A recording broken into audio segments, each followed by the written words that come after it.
everyone, and welcome to Fooch Rant on Reels. I'm Michael Fooch. Thanks for listening.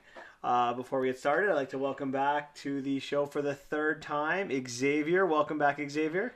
Hey everybody, good to see you. Shout out my mom. I love you. No, that's very nice of you, Xavier. Oh, thank you. This is episode number 3. I just got to start by asking Xavier how his week was.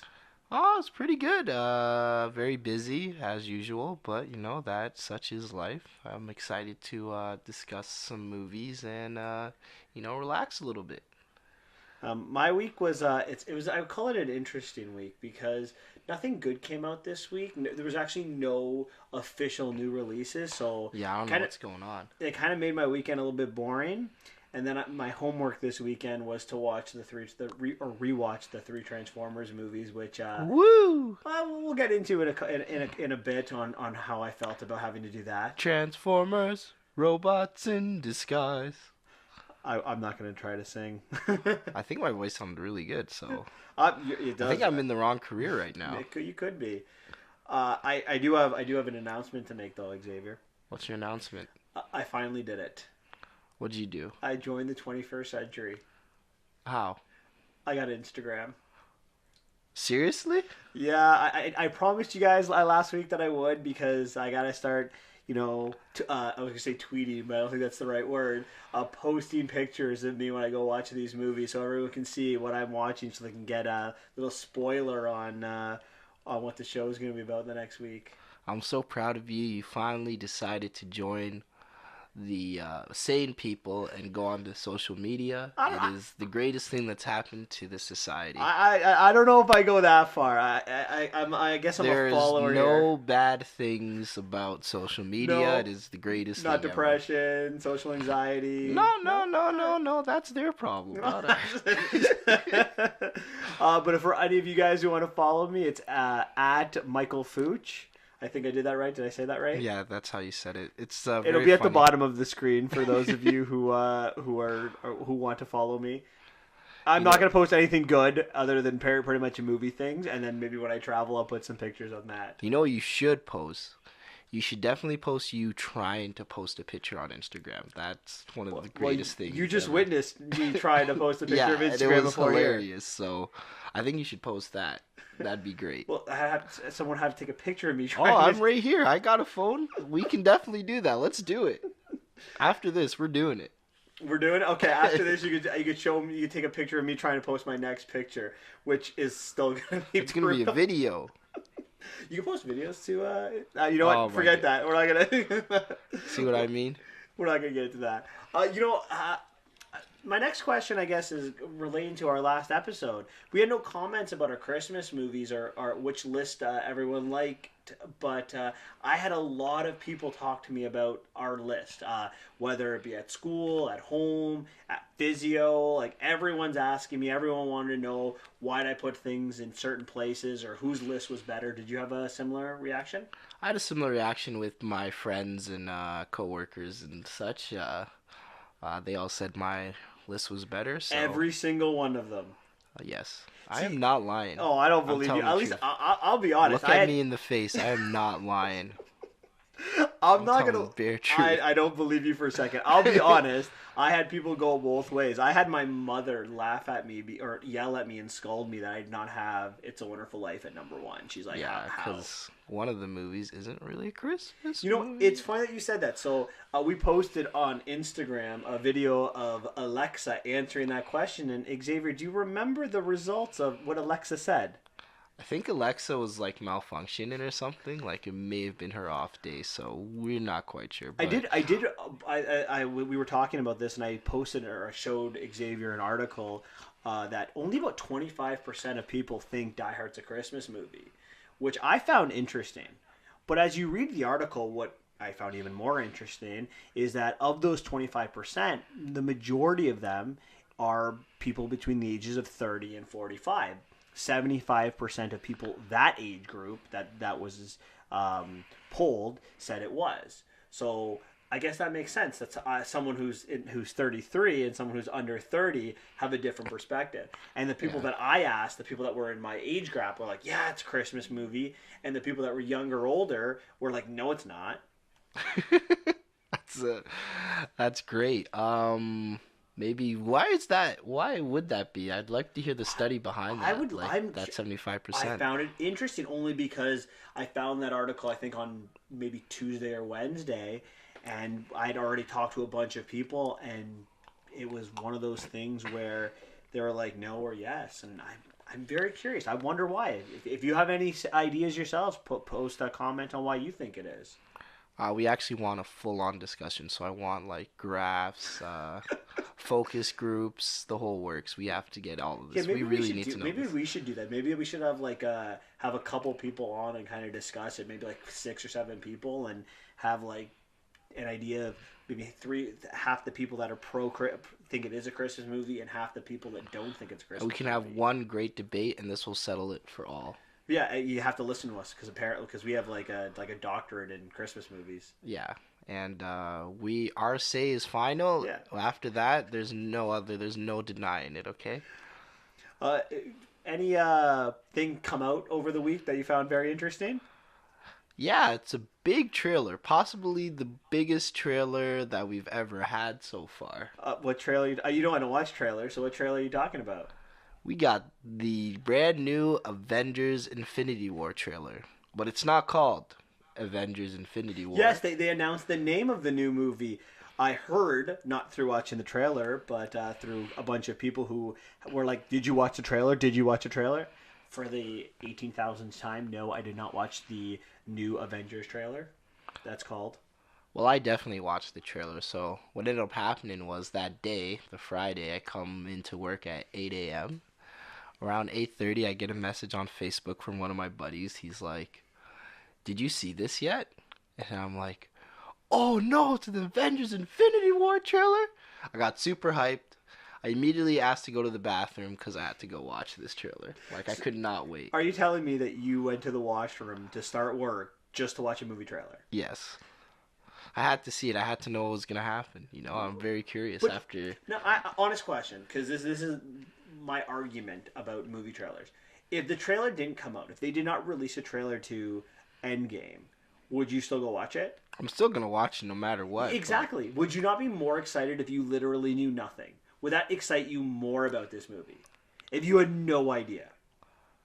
No, I'd be more scared, to be honest. I want to have an idea of what's going to happen. Do you Not not- a full. I know a lot of. Me, I can't argue for everybody else, but everyone always fully analyze the trailer, and that's what I feel like that's the biggest downfall. If you really analyze it, then it's bad. I try to look at the trailer, see, oh, look, pretty superheroes. Oh, they're fighting. Oh, okay. See you later. I don't try to look too in depth on the trailer. But don't you just do it subconsciously, look in depth? Cause Sometimes, if Exact- the trailer's like a long trailer and it shows a lot, then you're like, okay, like they need to chill. All right. This Enough, trailer was pretty good. all right, enough about Infinite or Endgame trailer. I am done with it. I don't want to talk about it. I will be excited on. It looks April- amazing. April what? What does it come out? April 28th, April 26th? I don't know, but it looks amazing. Whenever it comes out, that's when I'll watch Game it of for the Thrones first is time. gonna be back at that time too. Oh my goodness, what a Game- time to be alive. Yes, tell me about it. So did you make your way to the theaters this week at all? No, I made my way to my computer to watch the three Transformer You films. did? All right, more on that in a bit. I made my way to the theater. I went to see Boy Erased. Okay, and how was that? So it came out 2 weeks ago, but it made its debut in Hamilton on Friday. So I definitely wanted to see it, and I'll be honest, I was impressed. I really enjoyed it. The concept of, I should tell you at this point, there will be spoilers. So if you do not want to know about Boy Erased or any of the Transformers movies, at this point turn the podcast off until you see Boy Erased or the Transformers movies, and then listen again. Or if you hate spoilers, just keep watching. It's okay. So in the movie Boy Erased, we have our main character Jared, played by Lucas Hedges, and he begins by going to a gay conversion therapy. His dad played his dad, Marshall, played by Russell Crowe, is a Southern Baptist preacher and car dealer from the state of Arkansas. You know, the Bible Belt of the United States. And this takes place, I'd imagine, somewhere in the mid to late '90s, just based on the iPod that Jared had as they're going towards this gay conversion therapy. And the movie begins with him going there, but there's some flashbacks, thank you very much, no problem, of him, how he gets there. So we see that he has a stable life, good parents, they care about him, they give him a gift of a car, he has a girlfriend. Yeah, life's going good for him. Yeah. Goes to college, but you could tell, like it's, for whatever reason, he has these feelings. Mm-hmm. And when he goes to college, he meets a friend, and this guy rapes him. And in order to ensure that he doesn't ever talk about it, he calls the parents and acts as a school counselor, and tells that that Jared's been doing a lot of homosexual acts. And you know, the parents confront him. He says, "I don't do that," but eventually admits that, you know, he likes men and he is gay. And their response is to throw him into a gay conversion therapy session, where the director and one of the main characters, Victor Sykes, is going to tell him that sexuality is a choice. Oh, that's wonderful. Yeah, no, definitely. And in this gay conversion therapy place, they want to blame the parents and the family. So it's all based on his upbringing. That's where it comes out. Okay. Yeah, maybe there's alcoholics, gambling addicts, druggies, other gays in the family that all clearly are responsible for this. For Jared, something in his genes. Strange. Okay. So we're spent a lot of time with in the therapy, and I don't want to spend too much time on it. It's despicable, I think, in a lot of ways. But the best parts are, like, he can't talk about it to his parents or his mom. So his mom is staying at a hotel, and he's in these classes from like 9 to 5. Then he goes back to the hotel, and the mom's interested, and he's like, "I can't tell you what's going on, but there's this package." And eventually, like, as he's done with this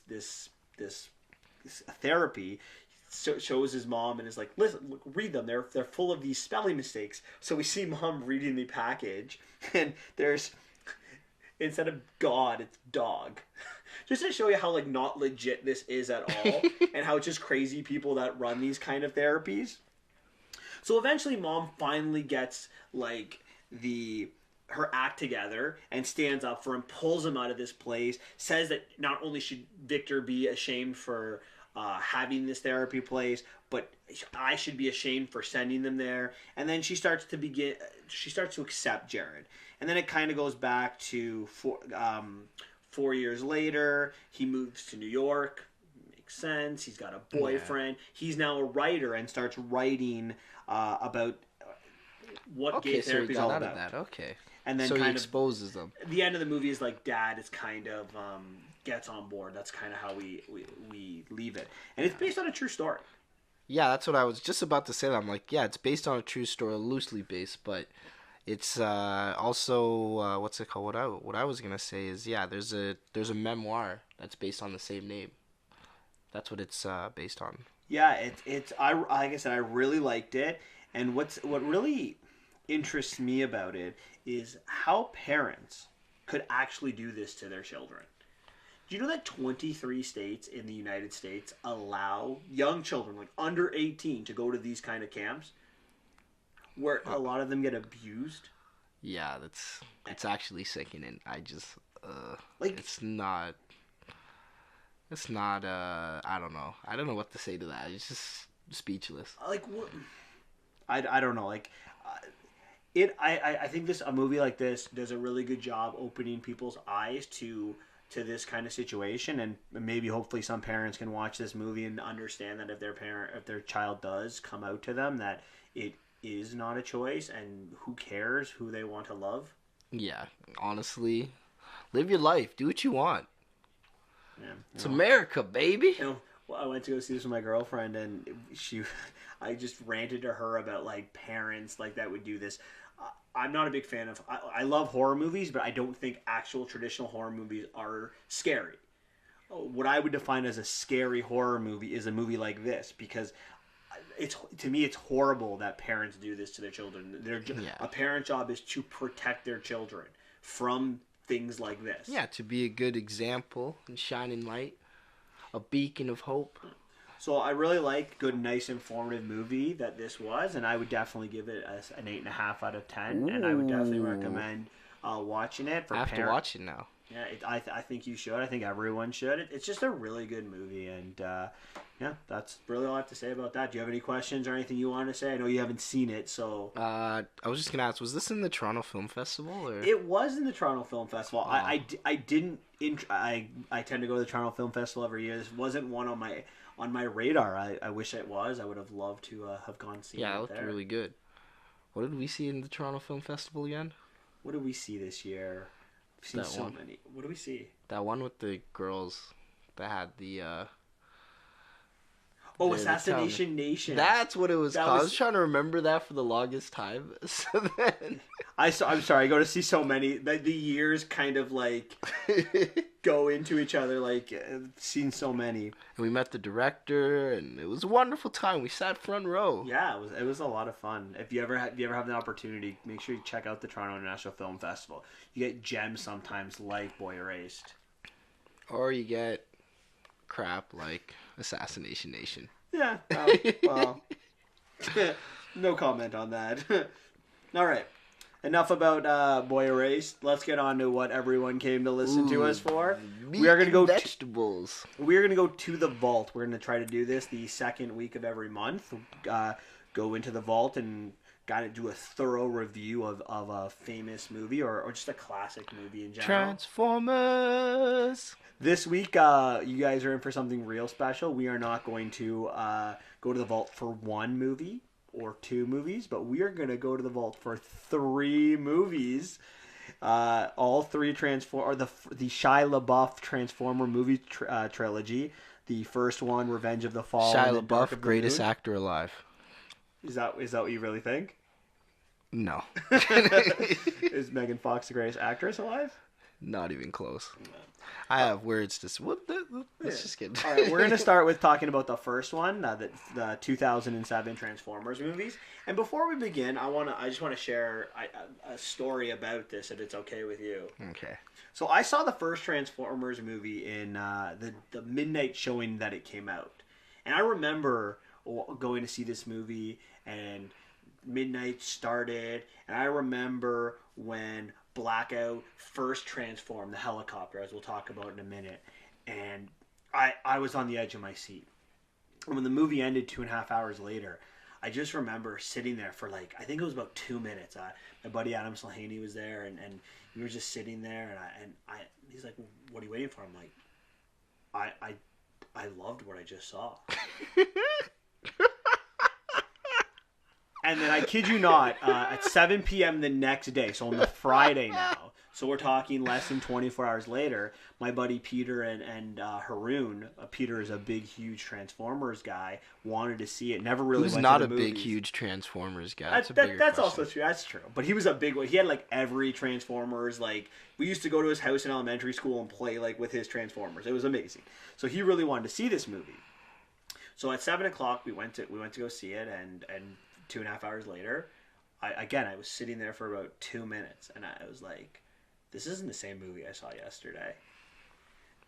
It's you know how I've talked a lot of times style over substance. Yeah. This is the first movie, the first Transformers movie is where I really developed this theory that I've come up with that movies sometimes choose style over actual substance. And if you watch it once, like a Transformers, there's danger to it because you're like, "Oh my God, this was really good."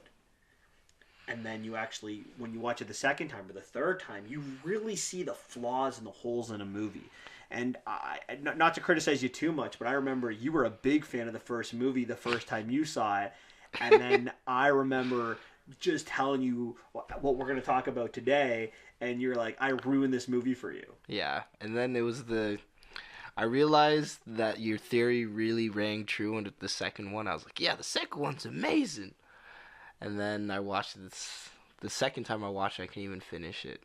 I was like, yeah, no, thank you. Like, I'm So done. that's something you hear a lot about from me when you get to some certain movies, style over substance, and this is really where I developed this concept, or maybe I didn't say it after this movie, but it's just something that stuck with me that I eventually put down into words.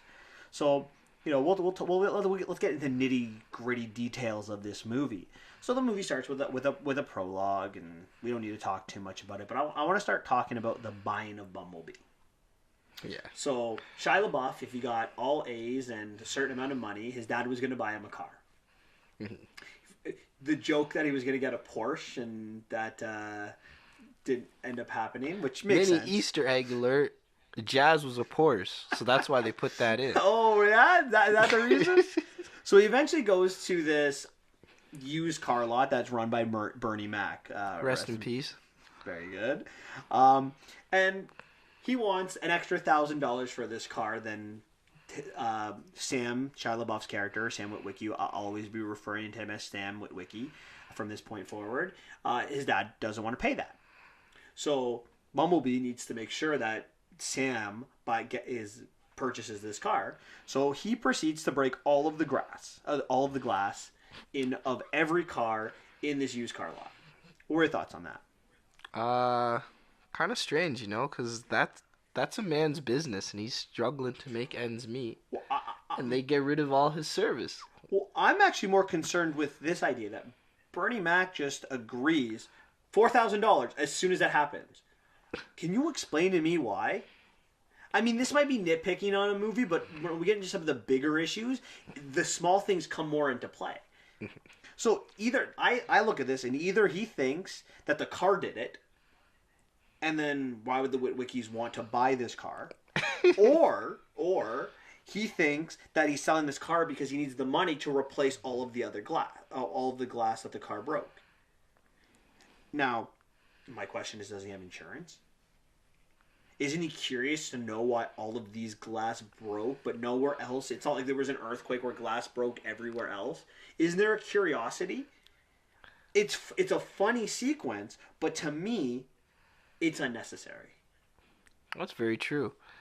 And also, well, you gotta look into that place was kind of sketch, to be honest. It was very sketch. So he probably doesn't have insurance, but I can see where you're going. Where he might have known that the car was fake, and he's like, let me just get rid of it. But I ask you this question: like, if you're with your son and you're buying a car, and you go to a place where glass on every car breaks, are you buying your son a car from that lot? Except for the one car that your son's asking for. Probably not. I'm just thinking, as soon as I seen that, I think the car is possessed, and I'm running, and... Not even that it's possessed, because we're logical thinkers, but we're going to ask another question, right? We're not going to just be like, buy a car, go back home, and then let my son drive in to go meet Megan Fox? Because that's exactly what happens. That's a very good point you added that I think is so hilarious. Like, I just don't understand it. Like, when you're watching it the first time, you're like, oh, Bernie Mac, it's funny, it's comedic. Yeah, 4,000! He gets what he wants. But if you actually think of it from, like, a legitimate point of view, again, this, like, a substance point of view, and with everything else we're going to talk about, I think that it just doesn't work. No, clearly it doesn't. The fact that all the windows are broken, he still buys it. But, like, why did they break? That would be the first thing I'd be asking. Like, what's going on? Like, I don't know. Anyway, so I'm not to harp on this minor little thing on this movie. So then we meet Sam's friend, right? They're driving along this beach area, and his friend is a little weird. Yeah, he's climbing trees. Yeah, they're not the biggest. They're not social butterflies. They're a little bit of an outcast, because before he even gets the car, you see Sam. He's trying to sell his grandfather's old stuff, because he was a famous explorer, and no one's paying attention. They're throwing things at him. They're making fun of him, and they weren't even invited to their get-together, but he pulls up anyways with his new car. Yeah. What I found weird is, so Megan Fox, we'll call her Michaela from now on, is dating someone. Yeah. A boyfriend's clearly a bully in a lot of ways. So they've been dating. I'm assuming for a little bit of time at least, because like Yeah. they're cuddling in the class together. Yeah, then she goes up behind him and grabs him and hugs him. Yeah. And I know where you're going with this, and I thought this was weird too, but So- keep going. So the relationship just seems to end because he calls her his little bunny. No, I think it ended because he wanted to drive the car, and he said no because it's his car, and she got upset and broke up with him. So is she really shallow? I don't know, but again, like they've been dating for a while. Has he let her driven the car before? Like, wouldn't that be? Why is this the first time the car is being brought up, and you just break up with someone? You don't have a conversation. I have no idea. I was thinking the same. I would just think that he would always be like that. But anyway, I digress again. So she starts walking home, and then Sam's like, "Friend, you got to leave. Get out. I don't care where you go. I drove you here. We could be in the middle of nowhere." And I'm gathering we're in the middle of nowhere because like he picks up Michaela and it's nighttime when he brings her home. So he has to walk home or call for to home. And then He just leaves. just leaves. And we never see him again. Never. Well, we do. We Remember do. he calls her He's watching the dog, Yeah. and then after that. So at least he lived, you know. Yeah. So then I ask you, Michaela comes into the car. They're having a little conversation. You know, like have you seen the new additions to the car? She talks about the type. Where are they driving to? Her house, but But you notice the car breaks down, or Bumblebee purposely breaks down in the middle of nowhere. They're not on road. yeah. They just drive. He just stops at a tree, and they're just like, "Oh yeah." I don't know what Bumblebee was doing. There's a lot of Remember, I have she a lot of doesn't know who questions. he is, right? He's like, she likes to him. Are you new to the school? We've been in the same grade since junior kindergarten. yeah. we have and 3 he's had a classes crush together. on her since forever. Yeah, but doesn't. But she doesn't. She just gets in the car with him into the middle of nowhere. Yeah, kind of sketchy. I just think it's very weak writing. At this point in the movie, when I was doing my rewatch of this movie and really delving deep, I'm finding a lot of weak writing. Yeah, it seems like they just did things to make it happen. Like, you know, there's no explanation. It's just like they're there because they're there. We just got to drive the plot forward. Who cares how we get there? And that's the consistency we see in this movie. Let's Yeah. just throw things together and hopefully it'll stick. Yeah. So later that night, Bumblebee goes and drives off to communicate to the other Autobots. Yes. And Sam follows the car because he thinks the car is being stolen. Yeah. And he takes his video and he gets arrested. And he's telling the cop this this funny scene, but I ask you, what's the purpose of it? I have no idea. It's actually, that's one of the scenes that really didn't serve any purpose. It was pretty funny though, I'm not gonna lie. At the end where he asks the guy if he's on drugs. I thought that was pretty funny because the guy's like, yeah, in my piece, 50 Cent. But, Are you on drugs? yeah. But, And like, is the dad just okay with it? Is the dad just sitting there? Like, what's going Yeah. on? Like, why? Like, and on top of that, why didn't he just show the video of what happened? Like what he seen. Like if they saw the video, they would have all the proof they need. But there's no video. They just sit him and start questioning him. So now he's somewhat magically back at home. It's in the middle of the morning, and he sees Bumblebee return. And now he's paranoid. So what does he do? He runs out of the house where he's no longer safe because now he's running right into... And he runs to some abandoned warehouse where he meets Barricade. And Barricade, who is a police car, transforms and basically asks Sam, where are the glasses? And he is cornered on another car. And somehow, Sam just runs away from him. This huge transformer just runs away. Comment? That's... There's a lot of points where you see Sam, he's trapped, and then he just somehow escapes after. Like I have the second one. We'll get into the second one, but can we just can I just say one thing for the second go ahead. one? So like it's the same thing happens in the second one. So you know how they trap him, and Megatron's holding him down. All of a sudden the Autobots crash in, And then the next scene is Sam running, but he was literally 2 seconds ago. Megatron had him pinned to the floor. And These humans they're very agile. They can move away from these they're Transformers. slippery, right? The humans are stronger than the Transformers in this. But again, just running away from Bumblebee on a bike, goes to an abandoned warehouse, runs away from this police car barricade, and then runs right into Michaela, knocks her off her bike, and the two run into Bumblebee, and they drive off, and then it's nighttime. And then don't they have a little bit of a scuffle, Barricade and Bumblebee, which doesn't make sense. So, quick question here. So Barricade and Bumblebee, like most of the Autobots. This is the only time the Autobots aren't trying to kill each other. It was this fight. I don't know why, but all the other fights, they're trying to kill. Like it's not a fun, happy time. Like they're shooting to kill. These ones, they're just fist fighting, which is very strange to me. Like I said, a lot of the things just drive the plot forward. Weak writing, and we see at the end as Bumblebee leaves, we see like Barricade kind of like looks like he's dead, but he's not because we see him. Later on. More on that in a bit. So then, we meet all the other Autobots. We find out that Cybertron was peaceful until Megatron. Mm-hmm. We also find out that the Allspark arrived somewhere 10,000 BC. So just remember that for when we talk about the second, the third movies. And that war consumed the planet Cybertron, and that the Allspark was lost in the stars. And then Megatron followed it to the Earth and landed on the Earth about 1,000 years ago. We find that out later in the movie. Again, keep that in mind. 1,000 years Megatron has been on Earth. Frozen, but he's been frozen. There. Yes, not just somewhere in the middle of the Arctic. Okay. So then we go to the backyard scene, right? Mm-hmm. Sam's going to find the glasses, and the Autobots destroy the backyard.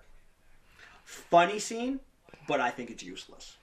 Another scene is, how did nobody see them? They're in a neighborhood. So I'm watching my girlfriend, and that's all she's saying. Like, why can't anyone see these Autobots?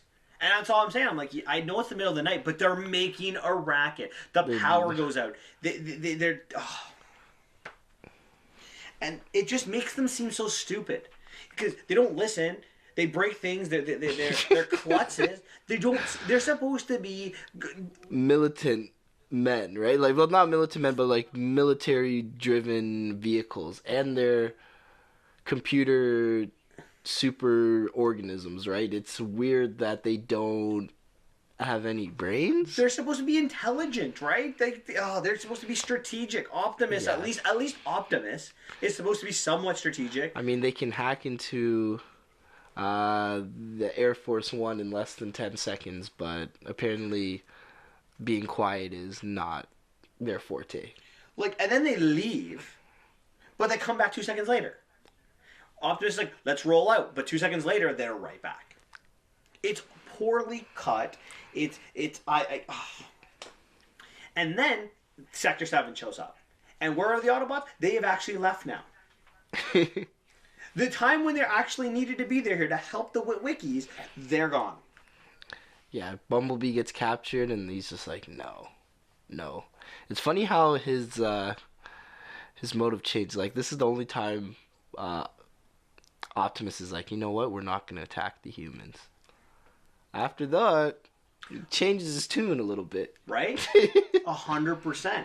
And then the Optimus is running around the city, he takes the car, right? And takes the roof off, and Sam's like, I like you to meet my friend Optimus Prime, and Optimus takes the two of them, and then the whole S7 tend just appear.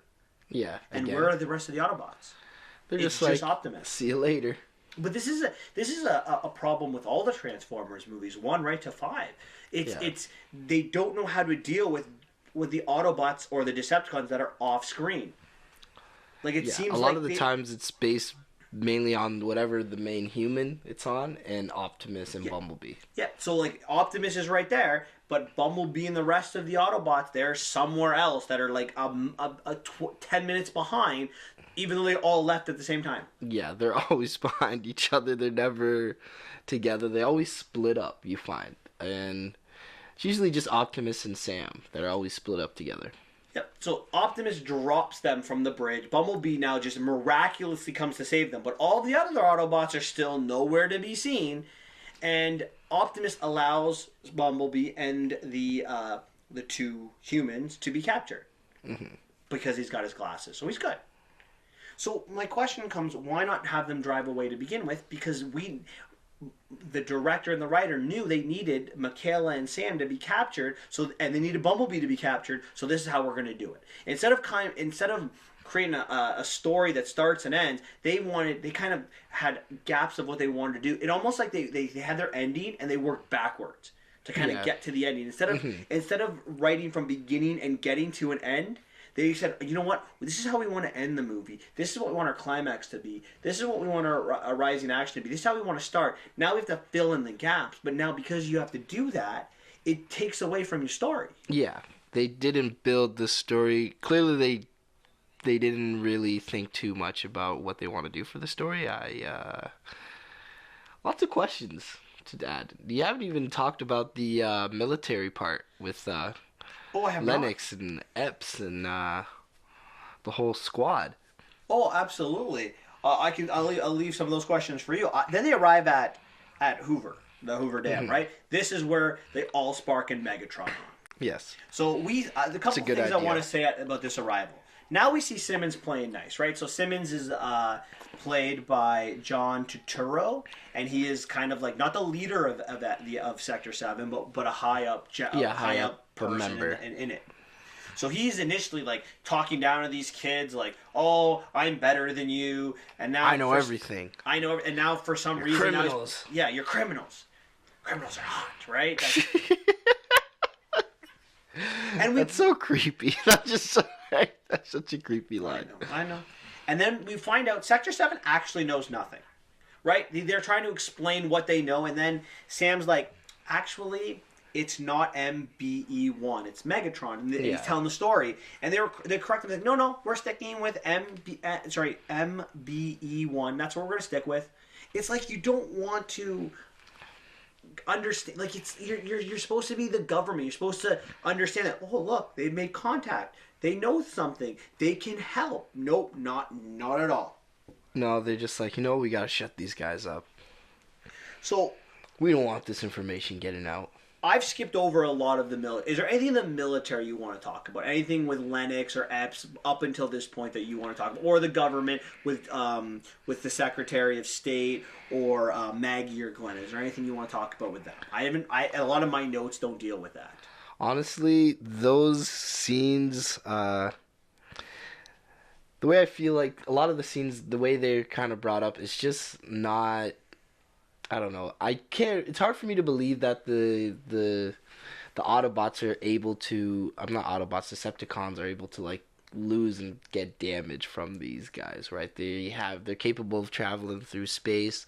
Their weaponry is super advanced, but the way they just operate, like that Scorpion, it's like, why is it just sitting in the middle and like shooting? Like, why didn't it go back into the ground? It just stood there to get blasted by the what's it called? I don't know any military weapons, but that drone thingy, right?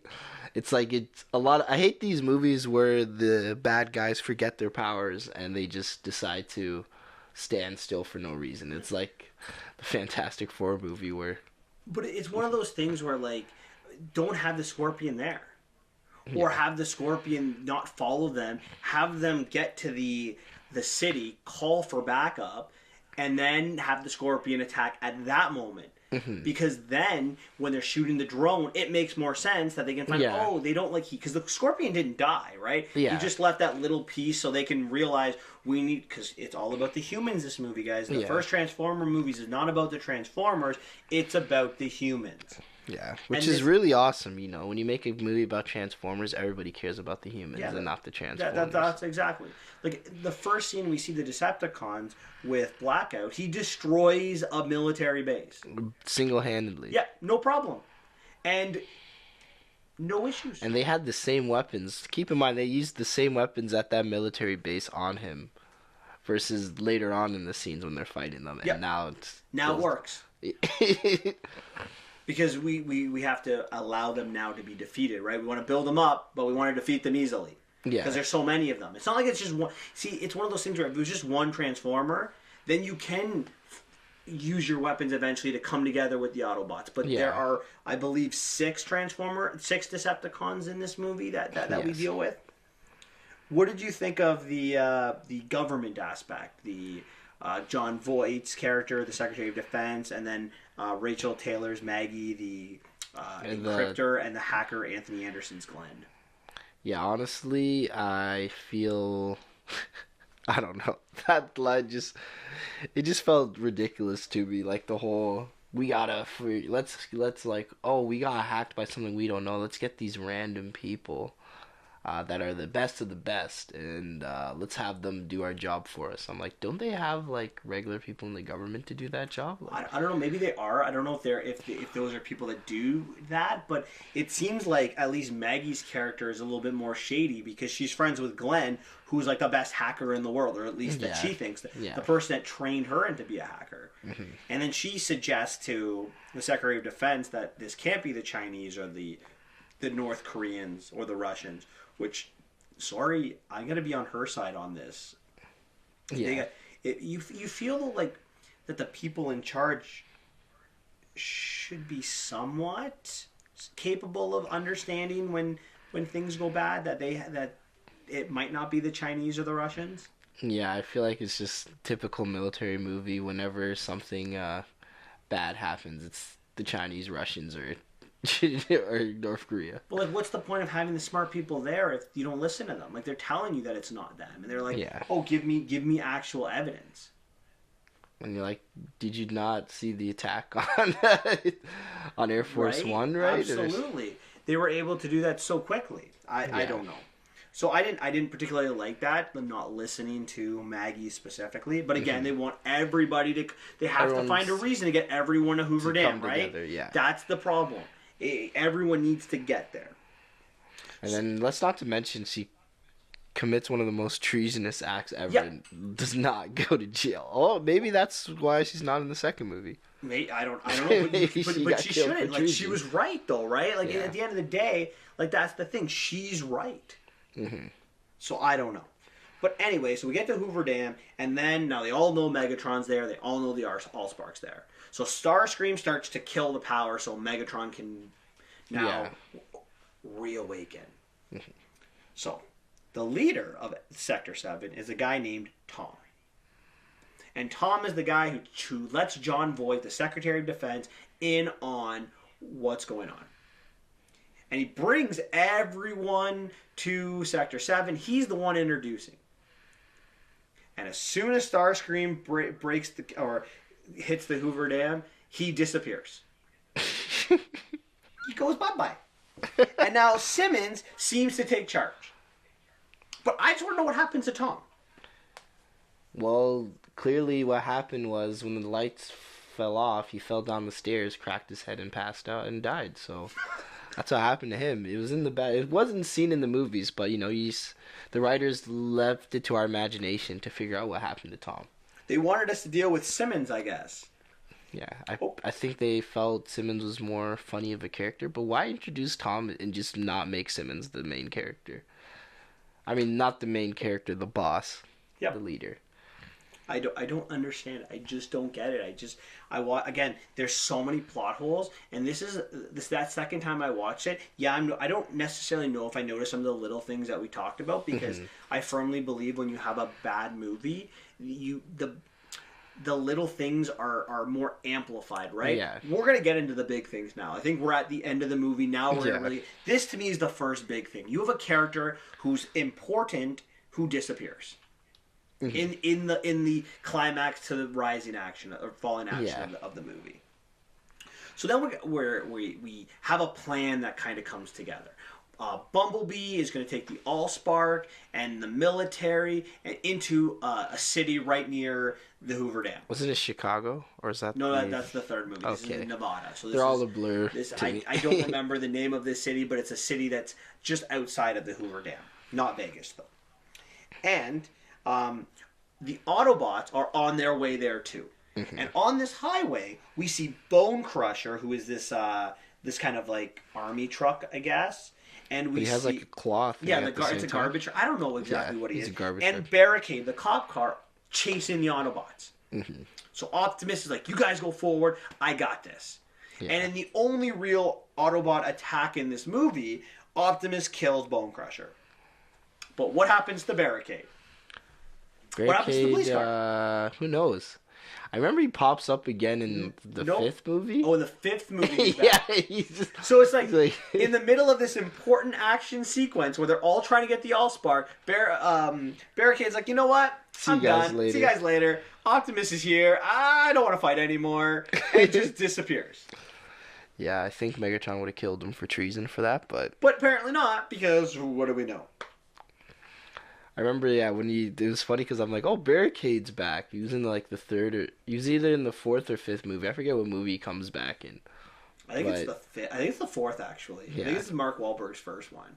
Because I think it's that scene where they're in the warehouse and like all that like liquid thing falls on them. Oh, okay. Yeah, no, I haven't seen the fourth one since it came out. In, Yeah, I don't remember it, so but don't quote me on that.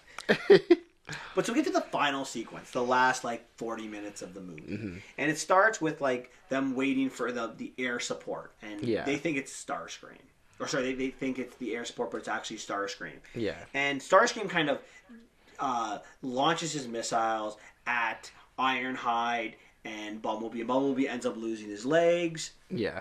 But what I'm I not gonna lie, find that was a really good scene. Not gonna lie, I like that scene where Starscream takes out the three jets. can I ask you? Oh, that's a little bit later when the jets get there, though. Yeah. But I want to know if you actually watch this scene as Ironhide and Bumblebee are trying to save the day. Ratchet and Jazz are still in their still cars.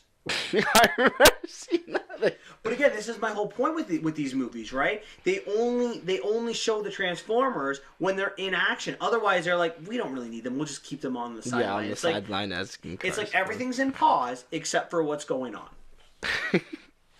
Yeah, they don't really know how to like put the characters to give them anything. They don't have much of anything to do in the background. They just sit there and just like, oh, Bumblebee lost his legs. Okay. Oh wait, am I the medic? Should I be healing him? Oh no, you know what? Let's just just in tie him car. to a truck. No, yeah, exactly. That's what Megan Fox is going to do, right? Attaches him to the truck, moves him away. Where's Megatron at this point? Who knows? He comes He's going to over. come in a bit, but where is he? Where did Optimus go? So we have Lennox telling Sam that you're a soldier now. Take this to the top of that building and put it on a helicopter and get out of here. Yeah, you're a another- soldier now. If you realize that's such a dumb idea, considering that they saw Megatron turn into a jet, and then there's another that's a jet, so that's not. Yeah, that's what you want to do. Put it in a plane. Oh man, God, I love Transformers. What a great movie. Can we actually take a stop back for a second though? Because I do. There's another thing that really popped out of my mind here too. Actually, just now.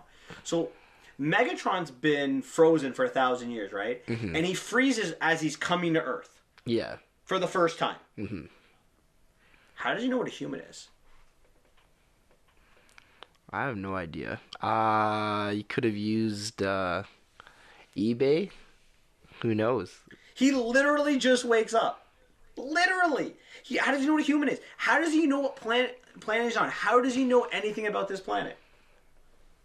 Maybe he did some research beforehand. Who knows? But humans 1,000 years ago, we're talking like we're not even. There would have been no humans in the Arctic. No.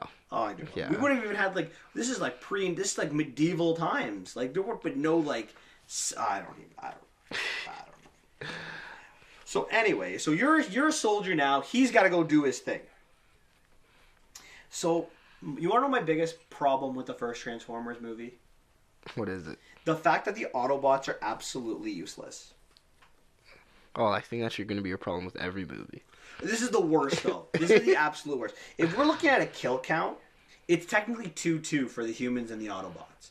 So Optimus kills the in Bone Crusher on the highway, and technically Bumblebee kills Devastator. Devastator. Even though I think an assist should go to Megan Michaela, Fox. because she drives the tow truck to do this.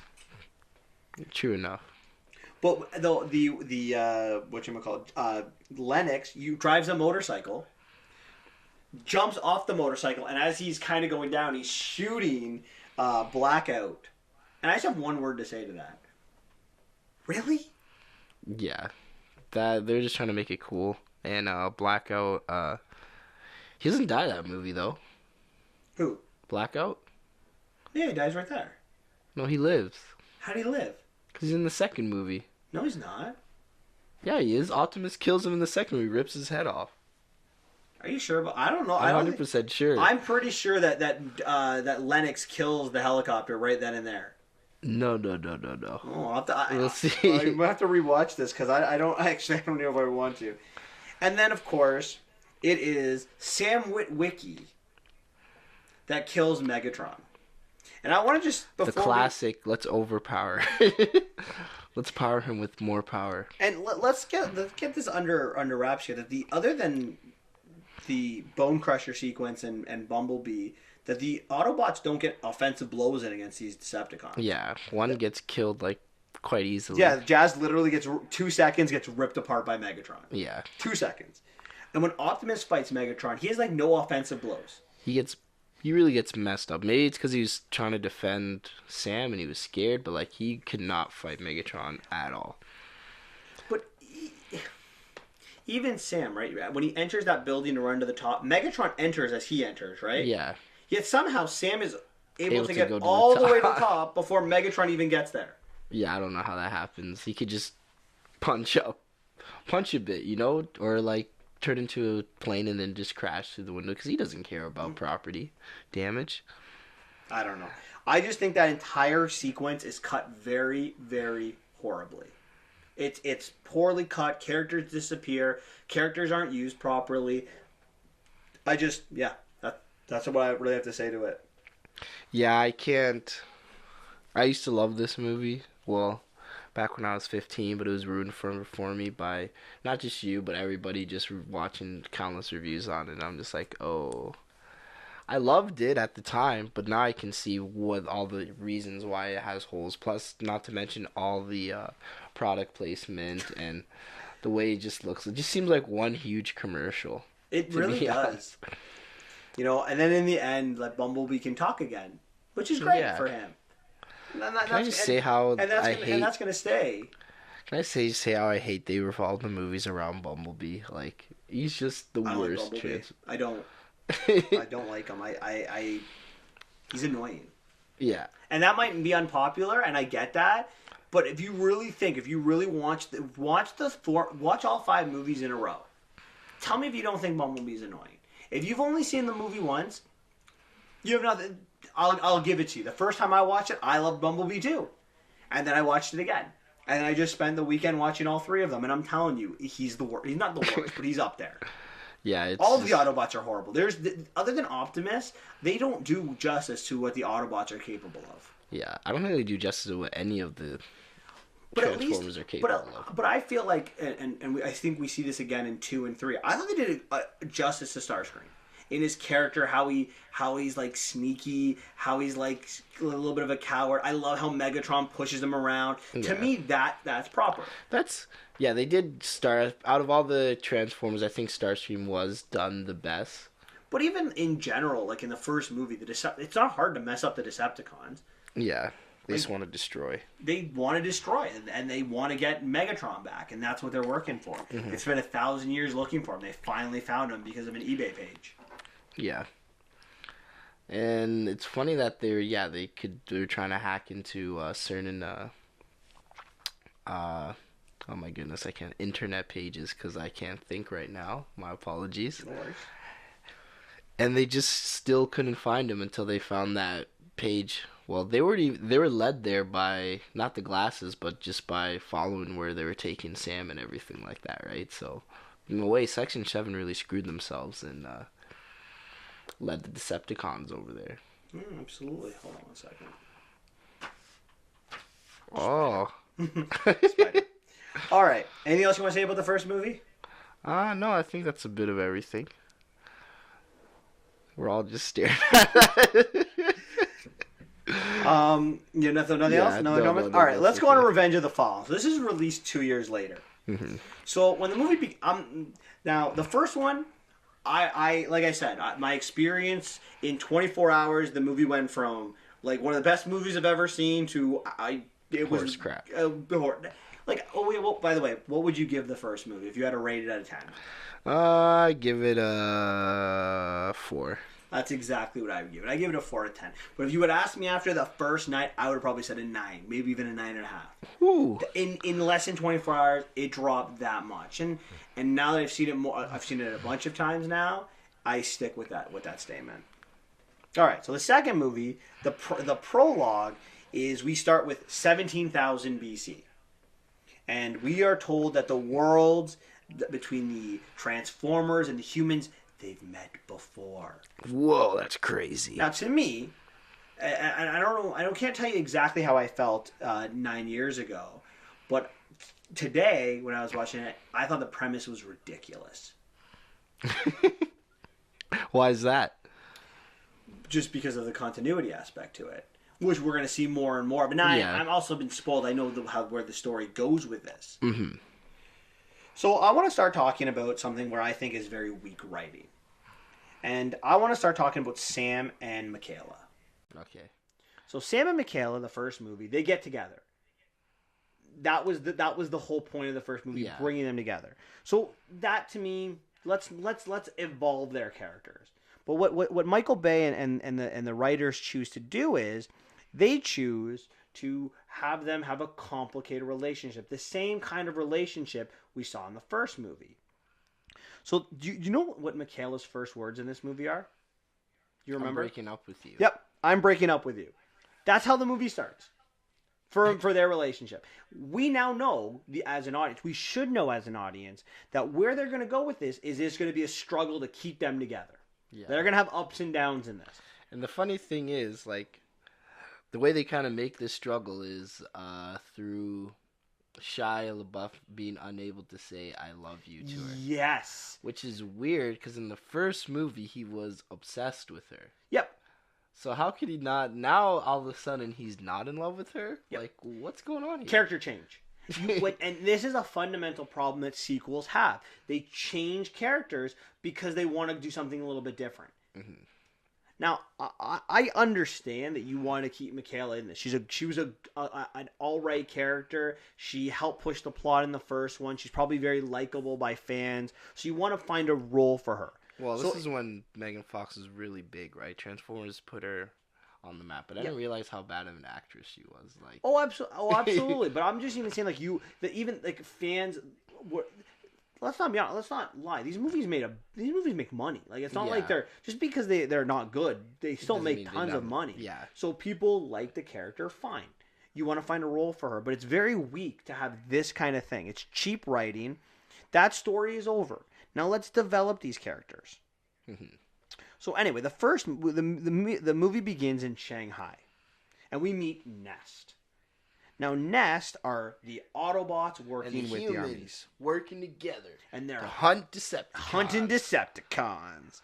And this is where I think the character of Optimus is not really like Optimus. He does something that is more a Megatron move than an Optimus move. But they captured this one big roly Decepticon, and when they're about to capture him, he's like, "The fallen will rise again." And then he's like, "Not today." And he shoots him in the face. Optimus would never, ever shoot a downed enemy. He would have captured him. He doesn't murder. When I saw that, I'm like, whoa, okay. It's like seeing Batman murder somebody in Batman vs. Superman, right? It's not something you're used to every day, you know? It's This is someone your kids want to look up to, and he's like, "Oh yeah, let's just shoot people while they're down." You know, Yeah, it's like it's totally out of character. it is, but because it's a robot, it's okay to do. Yeah. But I want to even go a little bit before that, right? So when this operation to meet this Decepticon begins, the humans are there. We have Sideswipe. Sideswipe. Yeah, Sideswipe. That's there. We see the twins that are there. We see a couple other ones, but Optimus is nowhere to be seen. Do you remember where he is? He's in the airplane. If you're trying to contain this situation so it does not escape to destroy a chunk of Shanghai, why is the number one character, the big gun, the big guy, he's not there to begin with? Well, you know, they have to make an epic entrance scene for him. You know? They need style. It's all about style. Let's blow up a little bit of... Let's show our special effects by blowing up some of the city of Shanghai before we get it done. Before we get Optimus there to end the threat. And do they even have permission to like operate there? Because they're American, aren't they? And they're just in China. I don't know. See, this is what I don't understand about Nest. Like, to me, Nest should have been like a world police force that'd be operating everywhere. Coalition, right? But they don't really ever explain what Nest is. They just seem to operate in the States. We know that they do, but you would imagine, like, again, poor writing. They don't develop the things that they need to develop. Okay. So, back to Sam. Sam is on his way to college. And so, what he has when he's on his way, he's talking to Michaela for the first time. And he's like... Got you a long-distance relationship. Including the sweater that he wore during the first contact, during the D-Day party. The D-Day. Not sweater, not party. Which happens to be at the front of his closet. Mm-hmm. Now, there's a piece of the Allspark in there. Now, wouldn't that shirt have ever been washed? No, you don't wash it. Have you ever washed a shirt that you met, if you hugged, who's the hero? Tom Brady. If you hugged Tom Brady, you're washing that sweater? Yes. I would never wear it again. I'd frame it. I would never wash it. Okay, fair enough. But why would it be at your front of this? Maybe this is a stupid question. Why would it be at the front of your closet then? Like something that you wouldn't touch. Wouldn't that go to the back of the closet? Wouldn't you just go looking for it? Who knows? But whatever. Fine. It's a little thing. I'm nitpicking here. I'll be the first to admit I'm nitpicking. But it was at least it wanted to be decontaminated, like by like the people of Nest. But anyway, he grabs the piece of this Allspark and he gets all of the information into his skull. We need Sam to have a role in this movie, so let's put the movie into his skull so he can be a part of it. So the Allspark drops and turns all of the pieces of appliances in his kitchen into Decepticons. Which I have a question. Why are they always Decepticons? That's what I was just about to ask that. If the Allspark creates, why are the Transformers that get created always evil and become Decepticons? Why are they not like? How did the Autobots come to be? Are you born evil and then decide to become an Autobot after? Because like the one guy, it's like, you know what? I'm not gonna be a Decepticon. I'm an Autobot now. That can't be true. With a little spoiler here, the first Decepticon's the Fallen. So clearly the Allspark created all the Primes, which the Fallen was. Yeah. So wouldn't the Allspark initially create you to be an Autobot, and then you would turn into a Decepticon? Who knows? That's what I always try to wrap my head around. Because every single, like, even in the first one when they show what the Allspark can do, then Nakia just like starts shooting. Maybe they're just confused because they're just born and they're like, you know what? Let's just kill everything. Yeah. Who knows? Maybe. Anyway, they come into the room and they shoot guns at Sam, and he just gets away, and he screams for Bumblebee. So Bumblebee saves the day. What happens to him? He gets yelled at by everybody. Because he shot a hole in the house and everything like that, but he saved the day. Yeah. So he tells also what happens to his voice. His voice that he magically gets back when the Allspark touches him. It's broken again. Sweet. I love the radio references. Not really, but. So he also tells Bumblebee that Sam doesn't want to be with him anymore. It's time for him to move on. Sam's trying to move on from the Transformers life. Yeah. He wants to move on, and this is important because in the next movie, it's not true. Hmm. But Bumblebee even cries. Like, really? Well, it's the washer fluid. Yeah, they tried to be funny. Doesn't Bumblebee pee on someone in the first one? Yeah. In the first one, yeah, he does. On so. Simmons. Yeah, okay. I felt this entire sequence rushed. Because the moment that the house stops, the police come, Michaela comes, they say their goodbyes, and then they're right off to college. Hmm. The mom gets a little high, and then we're introduced to Roman Rodriguez character Lee Spitz, who has this little tinfoil hat wearing organization. And he happens to be a Transformer nut. Yeah. Oh, isn't that nice coincidence that they put the Transformer nut with Sam Witwicky? Well, he's not really a Transformer nut. He's more of a aliens are attacking us and the government's lying to us nut. Yeah, but he's got information about Shanghai. So he might not know they're called Transformers, but he doesn't realize he's a Transformer nut. Mm-hmm. So I do have a question for you. This is not necessarily a criticism of the movie, but why did Sam even go so far away to go to college? That's a good question. I was just thinking, like, again, I feel where like... did he choose to go to college? I would assume Pennsylvania. Penn State? Yeah, because it was an Ivy League it's an Ivy League school out east. That's all I know. Oh, okay. Damn. Good on Sam, getting that education, going to Ivy League. He was a straight A student, as we know from the first movie. Otherwise, he wouldn't have gotten Bumblebee. That's true. So, it goes to this first party, which happens to make him miss a chat with Michaela. Yeah. So, again, what is Michaela's role other than to get Sam to say, I love you? Yeah, I don't know.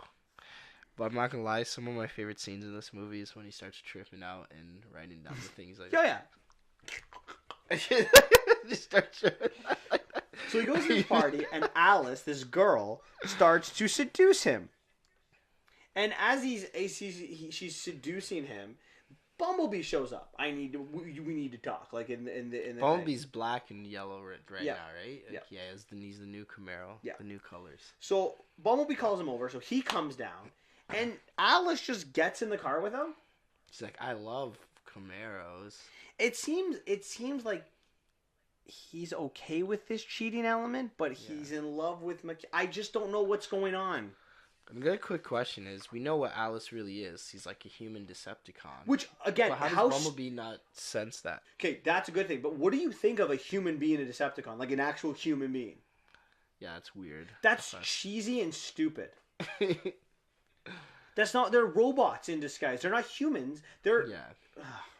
That's an android. That's such So Bumblebee takes Sam. It's a cyborg. We don't know. Oh yeah, that's perfect. So Bumblebee takes Sam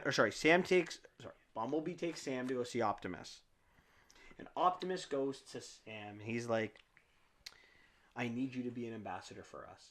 You need to talk to the humans." Does Optimus not realize that this kid is a college student? And we're gonna see in the third movie. They don't listen to him anyway, even when he is right. Why doesn't he go to Lennox to do this exact same thing? Lennox is trustworthy. There. Yeah, but he doesn't go. But Lennox, he's an actual military soldier.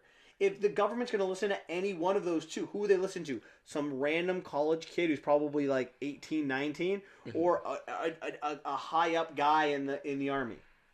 Yeah, I think I'd probably go to Lennox, but they're just having a reason for Optimus to have a little chat with Sam because they need to see him together. That's it. There you go. Again, a rush story that needs to get in there.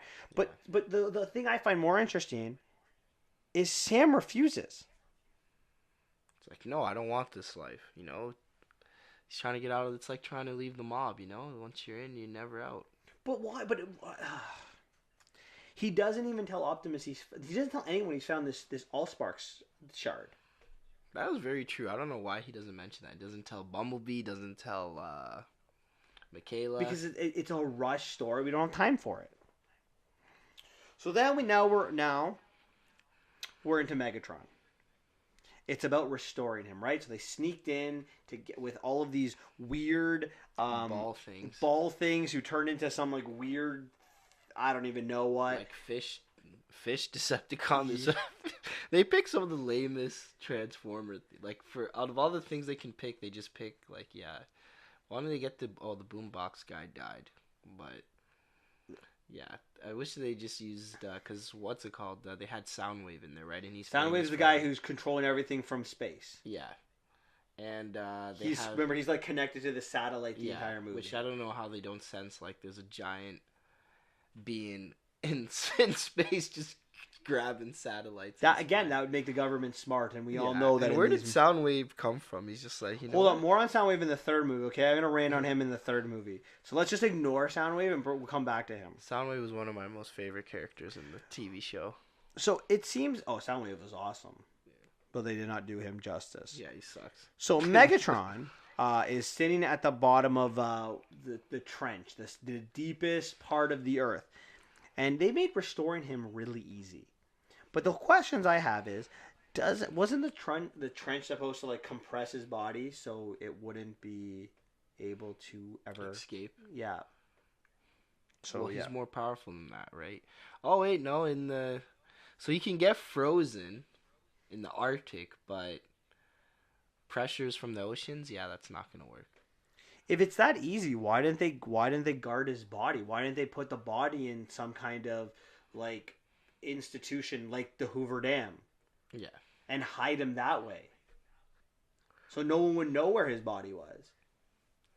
Well, they found out, right? Back then they didn't have Soundwave. Soundwave just was introduced in this movie to hack and find. All right, if we're talking about Soundwave, we're going to spoil this again. Okay. You know, Soundwave is the character that's with Patrick Dempsey in the third movie. Yeah. So he's been there. He's been on Earth since 1968 or 72 or whenever he was found. Yeah. So he's been there. Okay, you know what? So anyway, Megatron wakes up, and what's the first thing he does?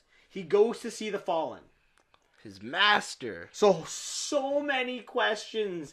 And most of these don't even get answered. He flies out. He doesn't even like turn into a ship. So why didn't he do that in the first movie? I know. Why didn't he go see? He wake up from Hoover Dam. Why didn't he go see the Fallen right away? Also, why doesn't he chase the Allspark? Or sorry, why did he chase the All? Oh, sorry, I apologize. Why did he chase the Allspark if he was actually working for the Fallen? The Fallen wanted the Allspark for some reason. He doesn't say why, but he's like, "Yeah, I failed you. The Allspark is lost." And he's like, "It's not lost. It can only transform." Okay, fair enough. So then here's my next question: if Starscream knows who the Fallen is, how does Optimus not know who he is? I have no idea. That's. I'll give you that maybe the Allspark was going to start the energy, the Energon to start the pure. The hatchling. I don't know what they're doing with the hatchlings because that's not the way Transformers are born. It's like some weird alien thing where they hatch out of like these sags, but then the Allspark just creates electronic things, turns them into Transformers. I don't know. I don't know what was the need for the. I don't know what they're doing on with that. So next question never about looked the Fallen. At in the rest of the movie. No, never, not even once. So the next question: who is the leader of the Decepticons? Is it Megatron or the Fallen? Because Megatron says he's in command to Starscream. Even in death, he's in command. And then he goes right away. But he calls the Fallen my master, and he even kneels before the Fallen. So who's the leader of the Decepticons? I don't know. I think it's Sentinel Prime. We'll get into that. So how does the Fallen know that the Allspark has been absorbed by Sam? How does anyone know that? That's a good question. Maybe because he's an ultimate being and he knows everything. But if he knows everything, then why were they searching for Megatron for so long? You just answered your own question. They don't understand. It makes no sense. Like, how do you know that? Like maybe if you did some research, it was a little bit. Maybe Soundwave told him. Who knows? But how did Soundwave find out? Remember, it's probably been like 3 days or 4. Maybe, okay, well, I'll be benefit. It's been a week since he absorbed it. Yeah. But he just was touching the Allspark. How do they know? I don't. Oh wait, they had that girl transform. Maybe she like told them or something. Yeah, but Alice. but how did Alice know to be watching Sam? Because he saw him write those symbols down. Yeah, but that was like, I don't know. Maybe That was it. before that scene. Maybe, who knows? Maybe. We'll give them a little bit of a benefit of doubt. But yeah, you're right. I don't know how you'd know. So here's another question: how old's Megatron, and how old's Optimus? I think they said millions of years old, maybe, in this. It can't be millions, because like the old stealth bomber is like really old, and we saw what happened to him. Oh yeah. So I feel like Megatron has to be much older than Optimus, because he knows who the Fallen is. All right. Next question: where's the Fallen been for the past 17,000 years? Sorry. He's just sitting. Remember, because there's a Prime, so only a Prime can defeat him. So he's waiting for all the Primes to be dead before he moves? Yeah. Which is weird. The Fallen's clearly older than Jetfire, who got super old. But he doesn't have those. So some Transformers can become old, and I guess some can't. So if he's been on the Saturn moons the entire time, how does he meet Megatron? He meets him by they went on Tinder, and their bios matched. It was who wants to destroy the world, and it was love at first sight, and that's what happened. I keep coming back to this one question: how does Optimus not know who the Fallen was? It's a great question, because if he's a Prime, then clearly all the other Primes have to have told him. That's what I'm saying. Right. All right. So back to school. He loses it in class. Mm-hmm. It's a funny scene. I'll give him credit for that. It's a love that funny scene. scene. And now he realizes that he's seen these symbols. So he's telling Michaela that he's turning into his uncle or his grandfather, right? Great grandfather. And Michaela's just like, okay, I'm coming to see you. Just wait there. So she brings a Decepticon on a plane. Yeah, I don't know how she just snuck that through the plane. When I saw her put her foot on that, I was like, are you putting any suspicious luggage?